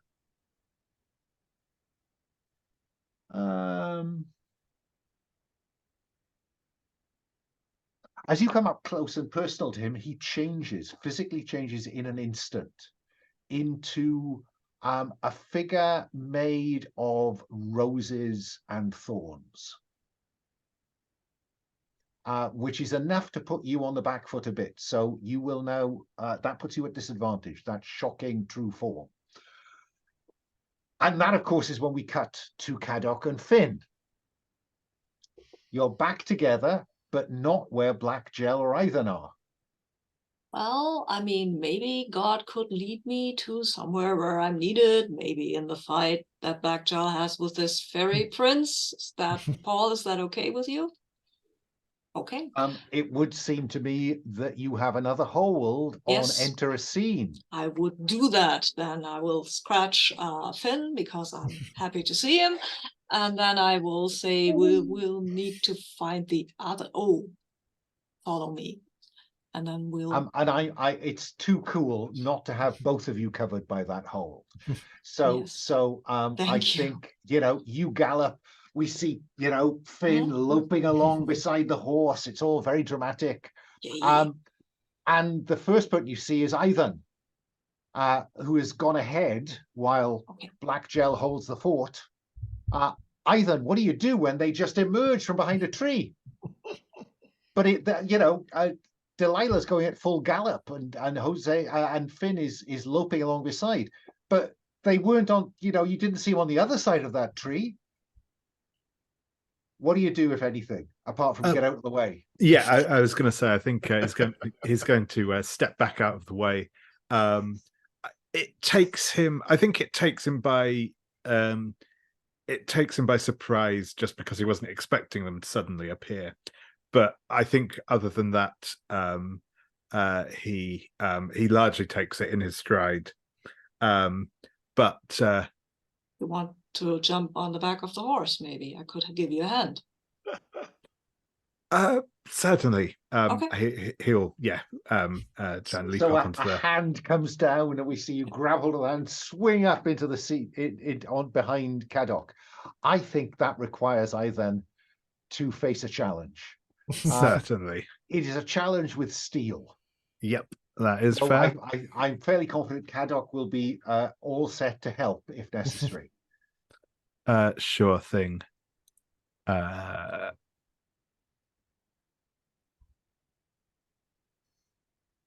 That's a 7. Well, what do you know? On a 7, you do it, but fate chooses 1. I think I'm going to make you mark harm. So you're working down the first column, wearied, wounded, dying, then into the second column. So whatever one you've got blank on the way to that, mark it. Yep, sure thing. Yeah, I can just tick wearied there. You can. And that has All good, right? And yeah, it's great. Swings up behind you. I know you have a staff, so there's a staff now. It's like a bit of Lord of the Rings. Black Jel, up close and personal. He's declared this shocking true form, which cancelled the second advantage on the hidden cudgel, because you kind of just hesitate for a moment. But what do you do after that hesitation? I will quickly, as I'm ridiculously close to him, I did have a Scotch egg earlier, and then I'll hit him. No, I'll stab him with a knife. So the cudgel is used. I think probably it's about going in under the mail coat at this point, isn't it? Because he's up close and personal. Yeah. He sees the cudgel, but he doesn't see the knife. I am at disadvantage though, but You I are. have an advantage. You do, they cancel. Yeah. So roll 2 dice plus steel. I'm not particularly good at this, so let's hope it's a good roll. Oh my god. I did not expect to see that on a steel roll. So that is still a 10 plus. Wow, this is remarkable. So you've circumvented the mail steel, the mail coat. But the threat chooses, they inflict harm on you, they force disadvantage on you, they take an opportunity to flee, not a chance. Use one of their powers. Don't I get something more on a 10 plus? Yeah, no, I'll come to you yeah. in a 10 plus. I get to choose one. I am going to force disadvantage on you by barging you back. So you're slightly off balance. Then you get to choose on a 10 plus one of those. So he hasn't done any harm, so I can't do the first one. No. I can do the second one, but it's slightly boring. Well, it would only cancel out your one. Or is that transferable? It could be transferable, yeah. Well, there's only me and him, so I can't actually do the third one. Yeah, but we know that Delilah and a wolf are approaching fast. Sacrificing no, I'm going to force them. Yeah, so he's forced me in a bad position, but so he sort of like pushed me, did he? He did. Sort of, I'll wrap my hands round him and sort of drag him into a bad position with me. Fine. So you're both stumbling about a bit. Fine. And I think that is when, from behind a small copse of trees, there is as Delilah charges, carries Cadoc into battle. Cadoc, what do we see you doing with Aoddan hanging on behind you with his staff raised? I got a lance, and this guy's on foot, right? You are, exactly. And so. he's menacing Black Jel, so it's pretty clear that he's not a friendly. So, yeah. I've got 2 defenses to offer you. I've got a superbly crafted. He's dropped the spear. He's drawn a sword. He's got a superbly crafted sword, or centuries of practice. I want that sword. I mean, I do, but yeah, I'll go to disarm him, basically. Fine. So let's have you roll with advantage, using the spear from a mount. Yep. Do your thing. Mark covetous, yes. I still have a temptation open actually, You but do. no, I do no. I roll a steal, right, and with Yep. advantage. So, please, it's a 14. Okay. See, can do that. I think that you do disarm him. His sword comes up, but it's like you've hit a rock. So he is going to force disadvantage on you. Okay. As you're slightly unbalanced. Mhm. Aoddan, as you whiz I have the past. 10 plus though. Oh, you did? Sorry. So no, he does not gain advantage. I will force him to where I gain advantage. So I think They cancel. They cancel, or maybe I can give the advantage to somebody, one of the others who's Conceivably. Maybe Fynn. Maybe Finn's a wolf, and I feel that seems relevant at that point. So Well, maybe I was going to ask Aoddan first, because he's going past with you. Is there anything Aoddan does as you whiz past this Fae warrior?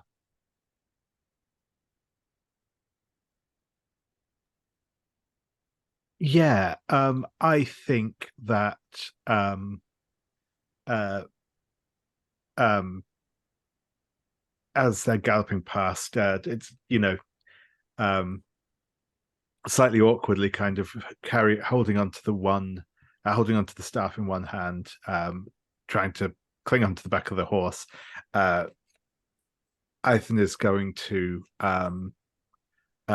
reach into his into his belongings and pull out a small pouch that clearly contains some sort of powdery substance, and is going to call out an imprecation against the Fae creature, and hurl this pouch at him with a sort of cloud of salt is going to fly out. Okay. So invoking your gift of miracles and wonders. Indeed. Okay. Agree with the fate what success looks like. I think this is to somehow get round centuries of practice. Exactly. It's to sort of bind his Fae powers under the purifying salt. So roll plus favor, which you will find near the bottom of the sheet. I think that's +1 for me at the minute. It But is. luckily I'm grabbing him, so I can maneuver him into the mist. You can. So you're rolling with advantage, either. Excellent. That is good, because that takes me to a 9. A 9. So invoke on a 7+. It works. Do you owe them a debt or offer a blood? I think it has to be a debt, because you haven't got enough hands left for a blood sacrifice. Exactly. Yeah, I think it has to be that debt. Okay.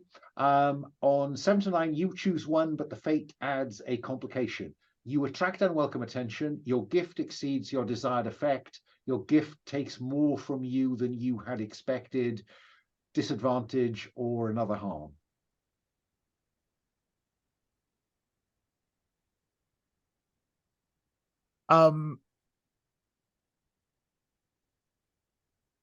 It's going to work. Just yeah. I think it's going to be the unwelcome attention again. I think this is, I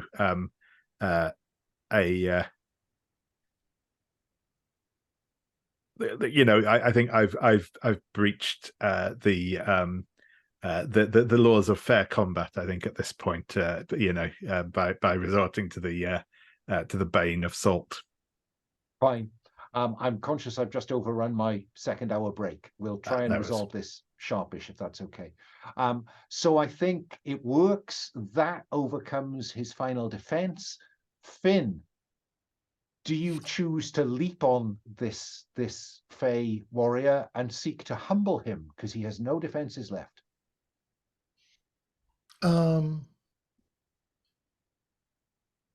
Yes, I do. I think what we see is, I think Fynn is going to leap, and he's in a wolf form right now. He's going to transform into his horrible form, his like in between form, his bestial form in midair. Okay. And he's going to try to, grab this knight's head and pull it behind him. Yeah. Okay. When no defense, roll sounds like roll with steel to me. Do I have advantage from Cadoc? You do. You do. And I think I get, well, I don't know if it counts in here, but in my wear form, I get, let's see, what is it? I get +1 to what exactly? For your wear attacks, when it confronts them with its wear attacks, add +1. But not for humbling. Oh yeah. Sorry, yes, absolutely yes. It should say confront or humble them. Or humble. Oh, okay, so it does work with humbling. Okay, Yeah. so it's all right. So let me find the dice roller. Typo. Go ahead with advantage because Cadoc has veered away to leave you open. Okay, so it's a 7 plus 1, I guess, is an 8. 8. The only person in a position to help you at this point is Black Jel. Having passed the advantage to Aoddan, is acting at disadvantage if Black Jel wants to offer to help. Or I could help myself too. Or you could help yourself. Let me ask you that question first then. Do you want to help yourself? Worth an XP. I mean, it's a 3 and a 4. Worth an XP. Wow, it's worth an XP. Power game it. Yes, I'll help myself. Okay. Owe your patron a debt. I will owe my patron. Assert your free will and take a temptation. To I'll owe spit my in the patron eye a of your debt. patron. Okay. And you get to roll 1 or both. I can roll. A 3 and a 4. Ooh. Let's see what happens. Whoa, there we go. That's better. A pair of 6s. Well, last time I seek to put the hocus pocus on you.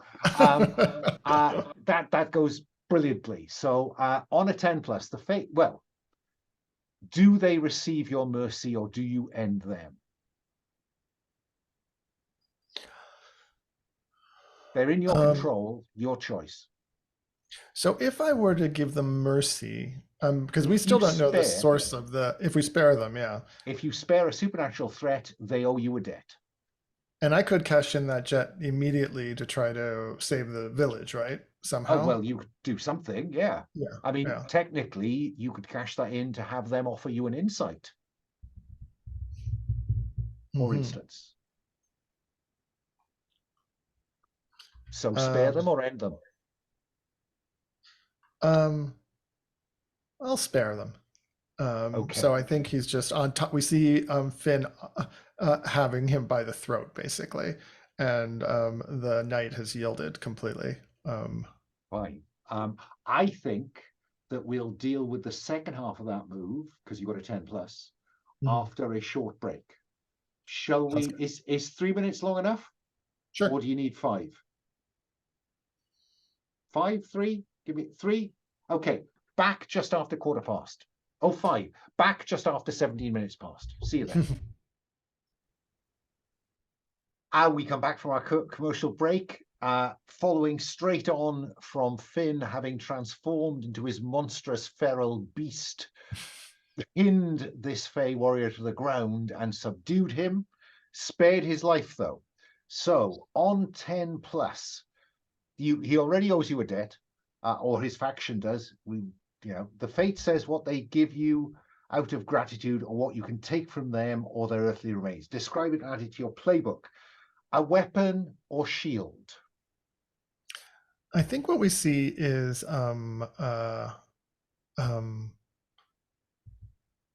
Fynn say, "You're defeated. Leave."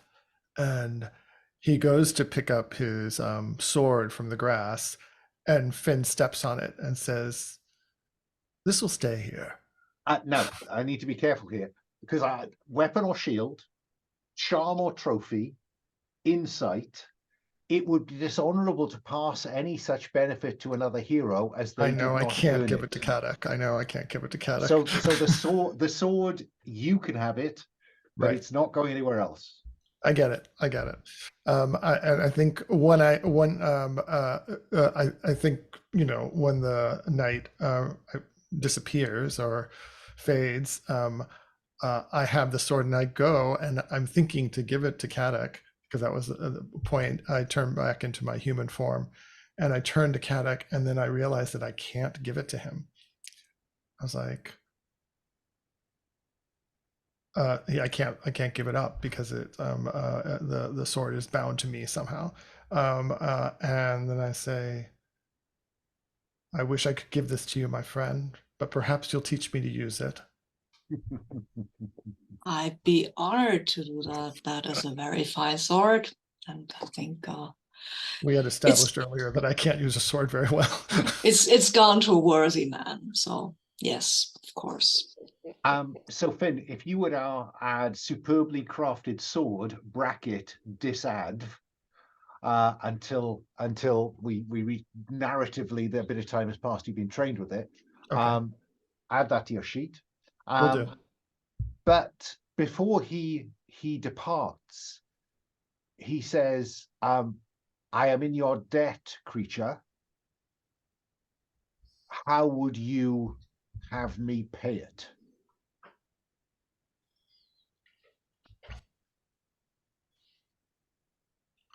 What do you know of the nature of the blight on the town of Garal? Garal, is that what it's called?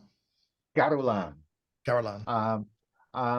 Well, I guess the answer to that is which insight you're going to type in to that slot that I have prepared for you. Okay. What insight does he offer? I'm open to suggestions from people. Something that the Fae might know. Well, they could know almost anything because they're They can know almost anything. everywhere and nowhere, baby. You know, you know that. So, what do you think?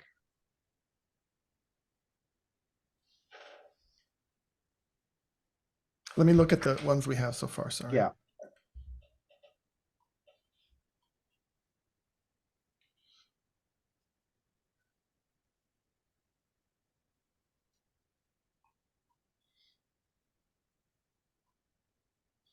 I've added Black Jel's Mangus the Corrupted Priest is connected to this based on what you pulled out of the air.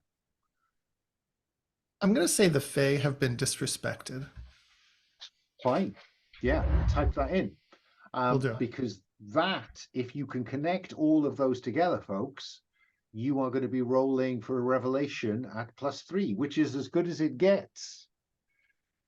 So I think that at the point when the Fae then fades into non-existence, along with his spear, his shield, all his accoutrement, you find yourself at the start of the mysterious winding path, looking down on the village, wherever it may have gone in the interim. And I think this might be the time when you speculate on how these various insights are connected. Is there someone who wants to start the ball rolling? I mean, Paul is unmuted, so I'm inclined to see what Black Jel has to say, but I don't know if that was a signal I was supposed to read. What the unmuted? Unmuted, you know. Yes. Okay. So hang on. Let me uncheck all of these so we check them off as we go. Where do you want to start? Let's start with Calbert secretly buried something in the field dedicated. The fields dedicated to Woden. Yes, there were signs of worship in the vicinity. I think Calbert is he's buried unholy items. Okay, he's buried unholy items. Do I have a volunteer for who wants to go next? I think that might that might be the disrespect the Fae felt that they received, that this had been buried there, and they're a little incensed about the whole thing. Okay, I go for that. So Calbert buried something, and this is why the Fae are angry. Okay, Aoddan or Fynn? I'm going to say that the Fae are responsible for the death of the priest. Ooh. And Ooh. brought him, struck him down ill as a punishment on the village for the desecration. Okay. Aoddan. Yeah, I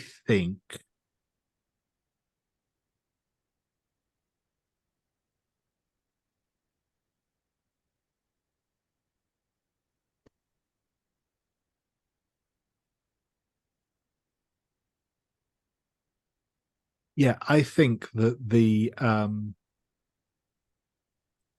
this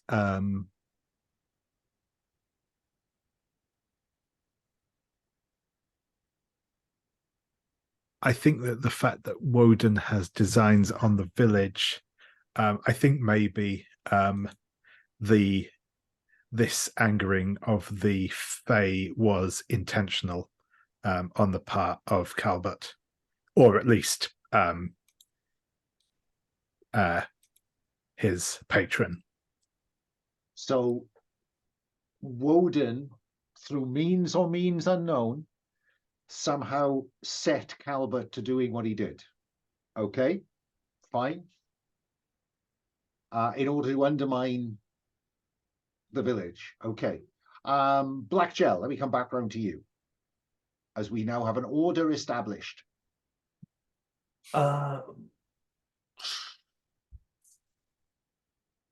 I think Magnus has told Calbert to turn his back on God. Oh, so could Mangus have been the medium through which Woden stimulated Calbert to do what he did? No, because I think that's going to push Woden into being the big bad and worshipping, and that isn't Woden. Well, it's just at the moment, that's what we've got. Woden's designs on the village are what stimulated Calbert to do what he did. He's a trickster.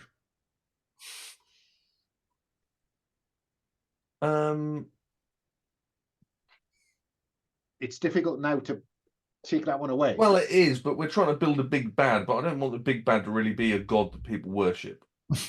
Well, this all links into know, a big, it links into a big bad, and I'm not too comfortable with. I mean, my character worships Woden, and I'm not really fair with him being painted as the whole party against Woden. Flipping on a die quickly to that. I was thinking it was more like a bunch of conflicts, all centering around the village. So maybe you could complicate things. Rather than having a single line running, you mean have other lines coming into this? Okay. Because Woden does have designs on the village. He thought that he could achieve his ends by setting the Fae against the village and doing away with the priest. That seems to be a neat line. Now, can we take it the other way then? Can we go from the striking down of the priest to a body falling out of the sky? I mean, it is difficult, that's given that we've got a large giant raven and all the stuff in session 1 that involved Woden-like portents.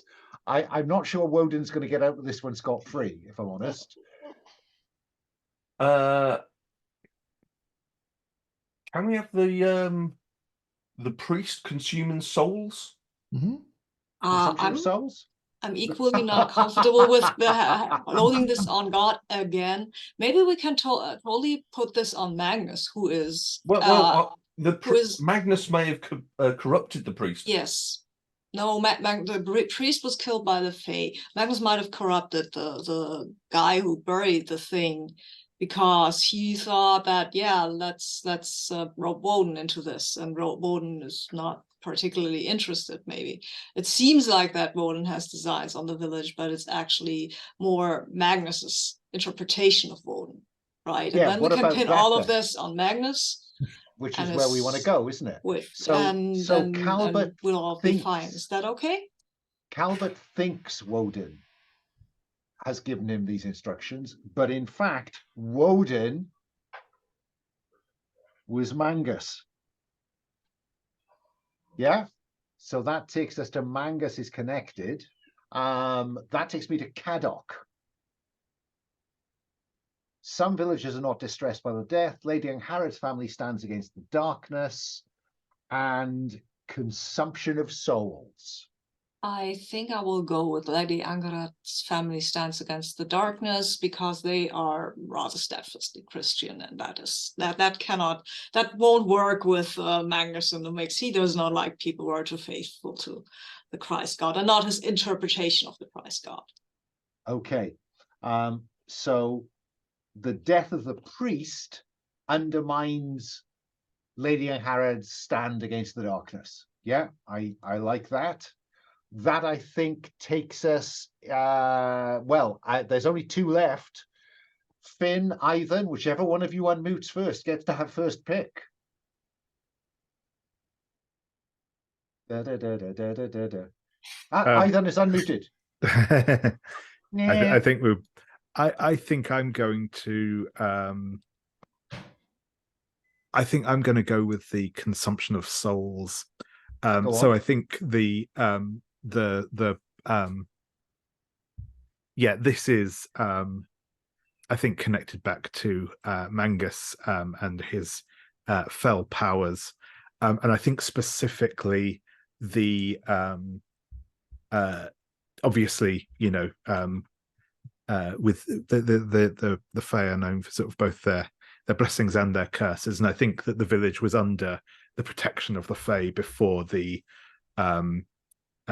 were angered. So that kind of the disruption of their protection of the place is what's allowed this soul-eating raven in. Yeah. Okay, so the raven is the soul eater. And this somehow, again, Mangus has created all of these Woden-like impressions to cause the chaos he has caused.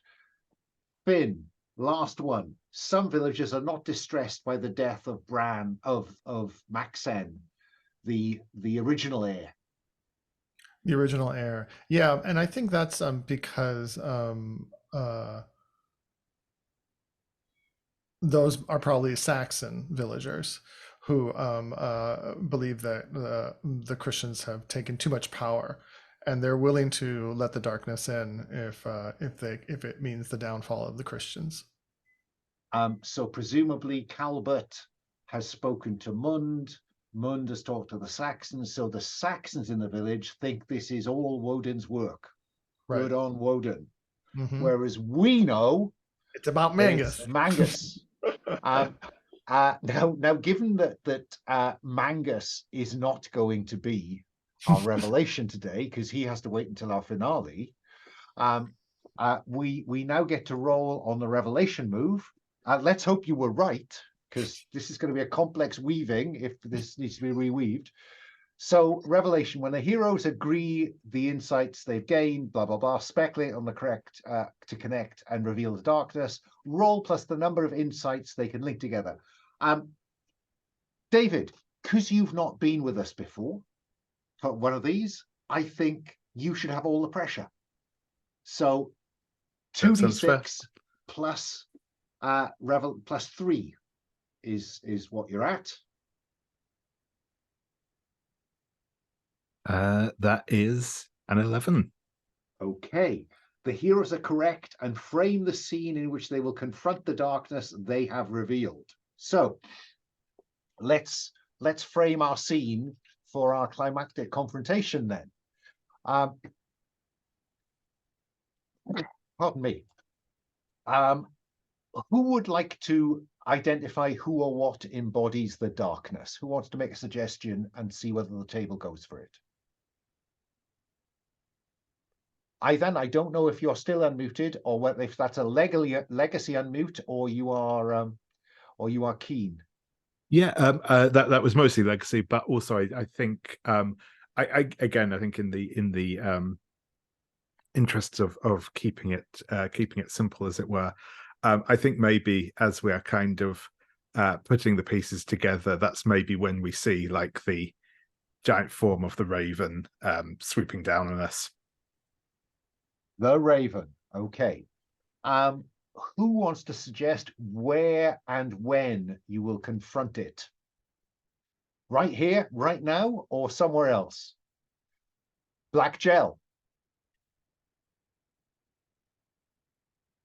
Oh, you are muted. This will aid somebody in some way, but it may also hamper them. The unholy field. Oh, the unholy field, which is appropriately, apparently, holy to Woden, unholy field. Okay, right. Which NPCs will also be present in the scene? Fynn or Cadoc? One of you is going to answer that one, and one of you is going to say what you fear most as you confront the darkness. The NPC that it's either Mund or Bran. I think I'm not entirely sure which is gonna be more fun. Any will- offers? Oof. Bran or What? Mund? Go on, pick. I think Me? Mund. No, you. Was that a Mund? I'm hearing Mund. Mund is going to be in the scene. And that leaves you, Fynn, to tell us what you fear most as you confront the darkness.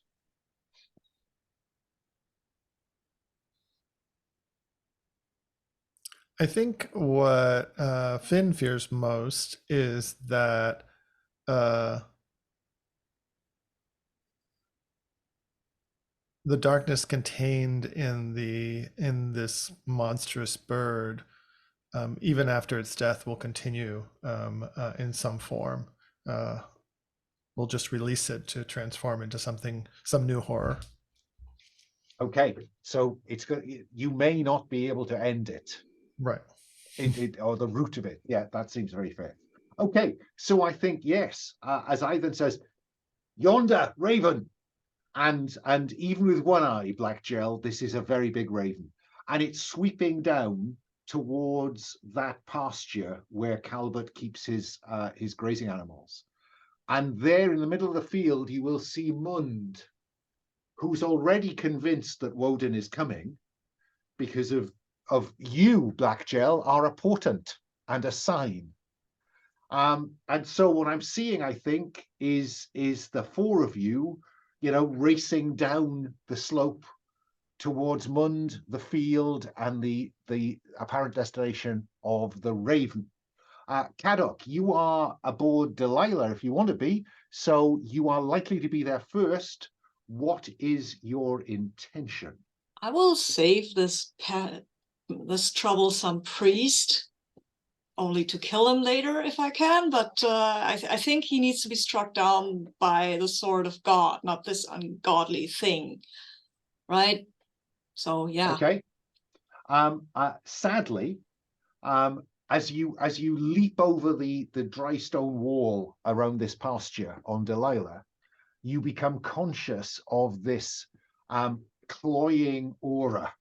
So I need you to roll plus soul or face the unholy aura's disadvantage. Oh, okay. Fine. Be strong in your faith, Cadoc. Yes, please. Cadoc, be strong in your faith. I am very strong. I have a 12. A 12. Well, that's an emphatic. Unholy? Yes. No. Maybe there's the mail and the helm just glint slightly as you charge down. So are you charging Mund? No, I'm charging in front of Mund to save him from the Raven. Okay, because I am supposed to you are murder quite him right. quietly. The Raven is hunting souls. Yeah, so this thing is coming down. Right, I have sketched out a swooping Raven. defenses: leather like feathers, swift strike from above, huge, and it has great reach, partly inside because of that scale. So it seems to me that, given that you're charging, I think I'm feeling that trying to strike through those leather-like feathers. No, I'm trying to counter the strike from above, right? Oh, okay, fair enough, fair enough. Right. So you want to try and drive it to the ground or somehow hinder that swoop. Yeah, no, that works fine. Yeah. Fine. So this is about judging your moment. Right? This is about picking your moment, just speeding Delilah up, or just so you hit him just before he's about to grasp Mund, and that'll do away with the swoop. So that is roll plus sense. Yes, that's fine. I think, maybe. He's not on foot, so you don't get the mounted advantage. That's okay. I've got a 7. 7. So on a 7. I squeak by, but I do. You do. So on a 7, you have dealt with that swift strike from above. But the threat chooses 1. I think that as you do that, it grabs you. Okay. And then drops you. Ow. So you are going to use its power to grab and drop. Mark 2 harm. Armor does not protect. Okay. Because that's a drop. And you're now on foot. Fynn, you're in your feral beast form, so I think you're likely to arrive before either Aoddan or Black Jel. So what do we see you doing? We've got leather-like feathers, we've got huge, and its reach because of its scale. What are we seeing you do? And how do you intend Did to Cadoc manage to bring it to the ground, or I think he's done away with the swift strike. So now I think it's got a horse, 2 people on the ground. It's not looking for a swift strike now. It's looking to just, hover about and just pick off the carrion that it's hoping to create. So yeah, swift strike's gone. It's not necessarily on the ground, but it's not high up. And what are the other 2 defenses that it has? It has leather-like feathers, it has long reach, and it is just big. I think what he's gonna do is attempt to leap onto its back and pull out enough feathers to create a weak spot for the others to attack. Fine. So I think leather-like feathers. This sounds like straightforward steel to me. It doesn't sound to me like you're picking carefully. No, I'm just going crazy, ripping out feathers. Yeah. So roll plus steel, and I get the +1 to attacks. You do. Yeah.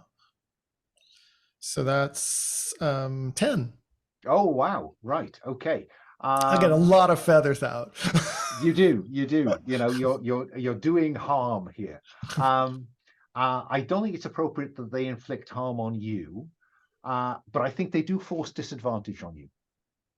Okay, so I think because you're on its back and it's flying, and but you've overcome that. But on a 10, you also choose one of those on the 10 plus choice.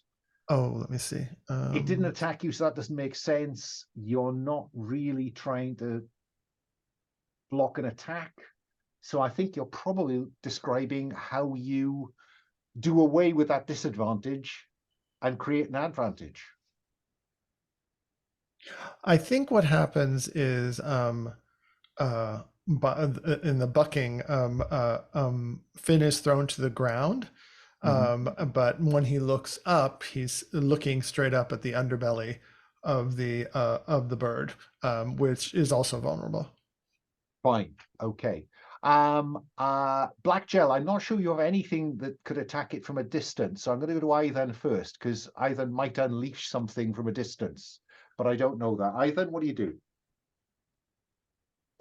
No, I don't think I am actually. I think what I'm going to do though is I think Ivan is going to kind of circle the creature, kind of fainting at it, and basically trying to overcome its reach just by acting as a distraction, essentially, to let others slip through. Is that a calculated or cunning approach, sense or subtle? I think probably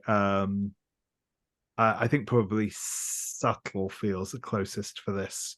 Fine. For me. Roll plus subtle. This is confront, isn't it? It is. It is, yeah. I am I'm not very good at that at the minute, but no, well, fair dues, you've not spent as much time with this. Oh, but that is an 11. What are you doing to me here, guys? So on a 7+, you get inside its reach. And on a 7+, that defense is erased, but the threat chooses. I think this time it will inflict harm on you. Yeah. And it does, with those razor sharp claws, 3 harm. Ouch. Okay. Yeah. Ethan is looking fairly messed up by that. Ooh, went the crowd. Oh yeah, he is, isn't he? No, you should do the wounded above, and rather than that dying. Oh yes, sorry, you are correct. Yep. Sorry, okay. I was doing that. Black Jel. You know. Don't worry, my friends. Don't worry. I shall imprison the creature, and I will pull out a fork, and through my one eye, I will look at the creature, so it looks as if it's behind bars. And I'm just going to carry running around it, going, "In prison, creature! In prison!" It's a sort of mix of speaking in tongues and capering fool. It's acting a capering fool, but I want the that's just a hidey thing. Basically, I want the speaking in tongues result. It sounds reasonable. I think speaking in tongues. Yeah, I think that's fine. So you're not confronting. Speaking in tongues, roll plus sense. I'm not going to force you to reveal another aspect of your life. No, that's why I sort of was trying to kick it more towards capering fool. Yeah. Do you want me to roll with sense or soul? Whichever one of those you want. I mean, capering fool only will apply to you. I think you have to go with speaking in tongues. Speaking in tongues. Okay, let's roll. It's the more generally useful. Yeah.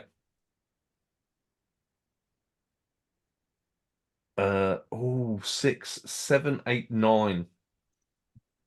Okay, on a 7 to 9, you are so caught up in your own gibberish that you're at a disadvantage on your next action, but it too is disadvantaged. So let me come back round to Cadoc. Cadoc, you know, Delilah's charged off, you're on the ground, but it is now flapping about. Aoddan is distracting it, Black Jel is distracting it. There is an advantage going begging. How do you overcome its scale? Which is basically you need to chop it down to size. Okay, that's the last thing, and then somebody else can humble it, right? Unless you want to just step back. I never get to humble something. No, I don't want to stand back. Of course not. I'm self-sacrifice. I will check self-sacrifice for this you one. Will. So you will. Yeah, I'll go well, with a prayer on my lips, obviously. I will go charging in. And it's distracted, it's on the ground, so yeah, I think go for its throat, right? Roll plus steel. Yeah, with advantage.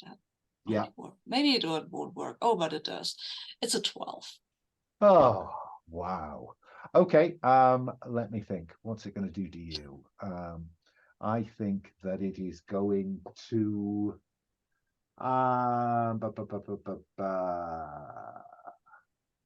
I think it is going to take the opportunity to flee, because Fynn feared that you would not be able to end it. At the point when you drive your spear, I think probably up into the weak spot Fynn has revealed, it explodes into a kind of cloud of darkness that swirls about and then Can I goes. force them to where I want to gain advantage so it can't run away? Oh, well, now force them to where you gain advantage. Okay, yes.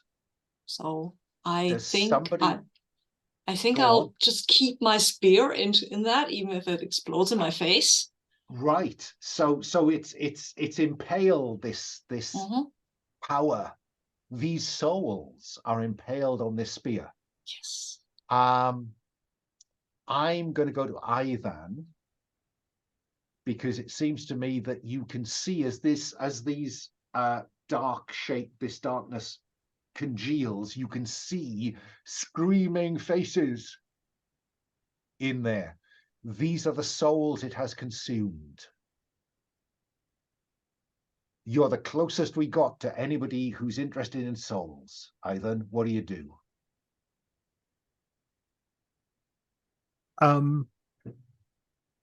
I think that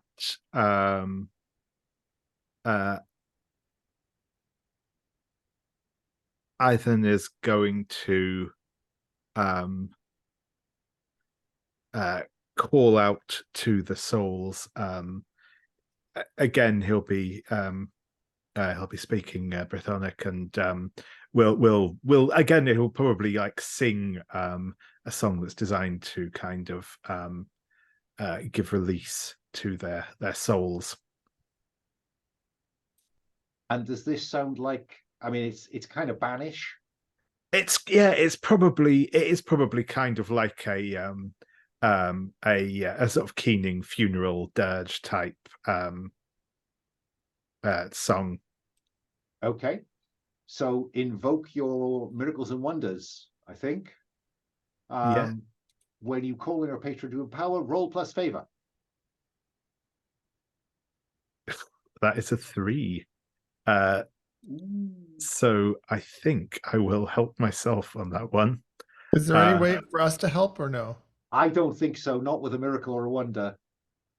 Okay. So yeah, help yourself. Owe your patron a debt, or assert your free will and select a temptation. I will owe my patron a debt, as I currently have both my temptations marked. Then you can re-roll one or both of those die. I will be re-rolling both of those. That is a 7, as my unfortunately, obviously my favor has dropped, but that does still succeed. Wow, close run thing. Oh well, to get 7 to 9, yeah. On a 7, it works.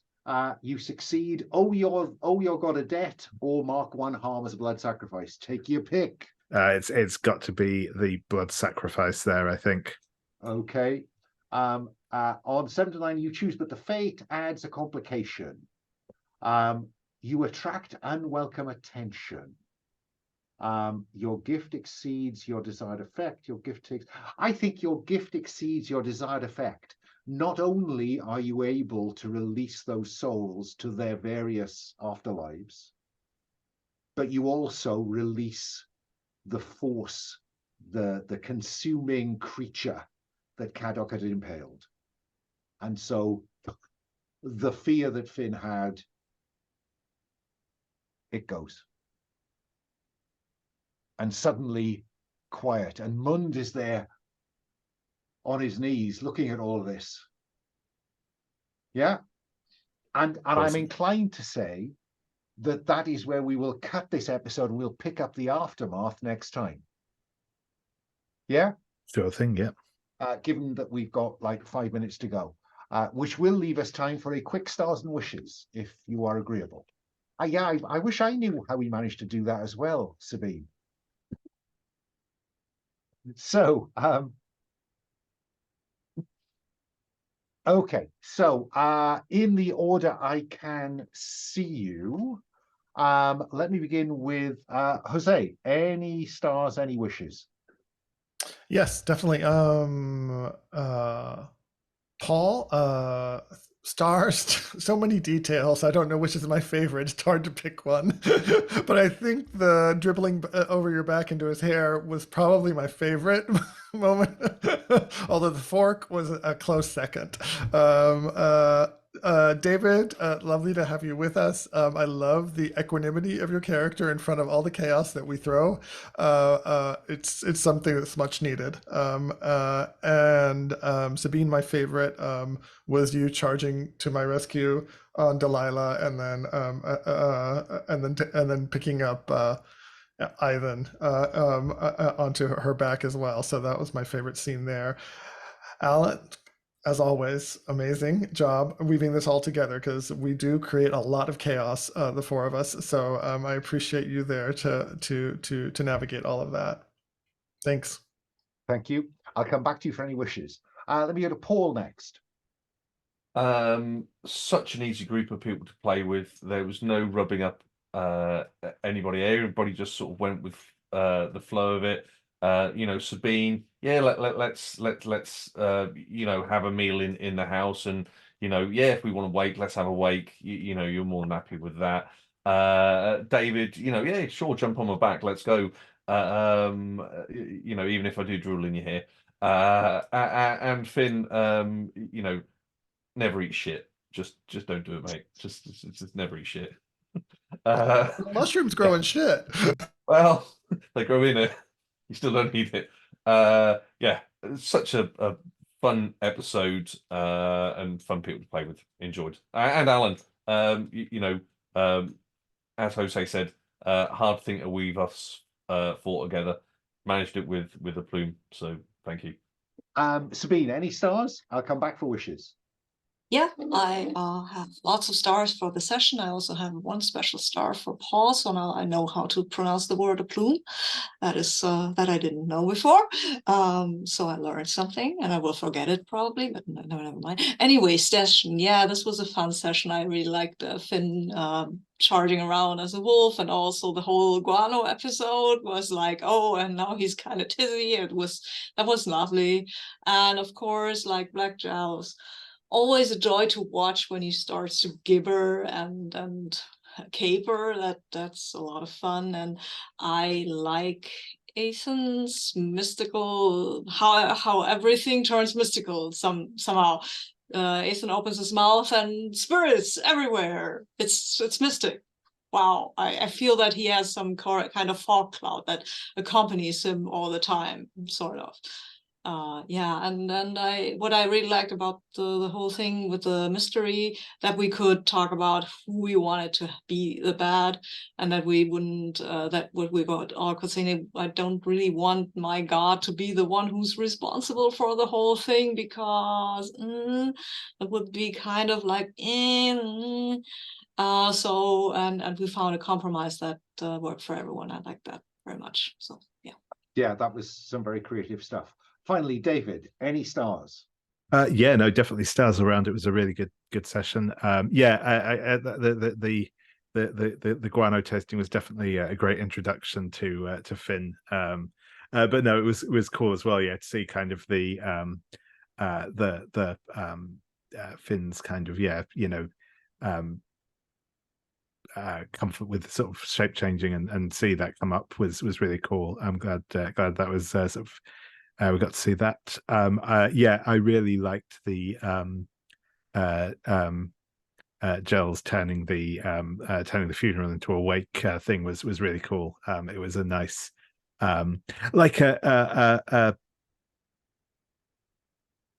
won't say a more subtly foolish thing in some ways, but very cool. It was like it was a nice moment that I liked it a lot. And yeah, it was awesome to see Cadoc in full, kind of nightly mode. Even if we're probably a little early for nights, but that was a really cool moment.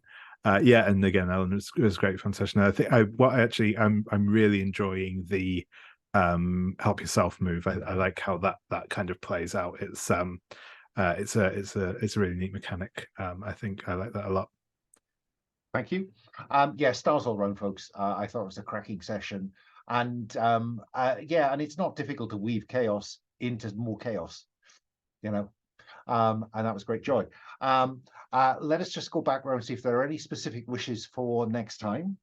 So again, in the order, Jose, any wishes? I'm looking forward. I don't know if next time that's not our last one, is it? Well, that's the conversation we'll that's have the once conversation. Yeah. Okay. I'm just looking forward to the big bad and bringing it all together and the return of the darkness and Mangus. So I'm just looking forward to that. Okay. Paul, any wishes? Oh, you are muted. More of the same. Yeah. Great. Sabine, any wishes particularly? I would like to try and convert Mund, just, you know, for giggles. Well, the chat is conserved, so it's written in there now, Oh, so it ought to cool. stay. Okay. So we should be able to see that next time. Try to convert Mund. Nice. And David, anything that you'd be particularly keen to see going forward? No specific wishes. No, I don't think so. No, thank you. Okay. So that was brilliant. I do notice that Jel has helped yourself and addressed a challenge irrationally. I think that is true. So give yourself 2 XP. I can see that Aoddan helped himself and addressed a challenge mystically. Help yourself to 2 XP. I think that you did hold strong in your faith and addressed a challenge of self-sacrifice, Cadoc. Yeah. So you can have 2. And I think on this occasion, Fynn, I think you're right. I think all 3 of those, because there is that longing to, you know, I think we saw that in terms of Aoddan, the loitering around, you know, I don't know him, but I feel, you know, maybe this is someone I can connect to. I thought it was cool. Influence of your burden, so yes, we did. And aggression or violence, yeah, you know, you're a large feral beast. What do you expect? So take 3. That's brilliant. Let me stop the recording, then we'll talk about what happens next.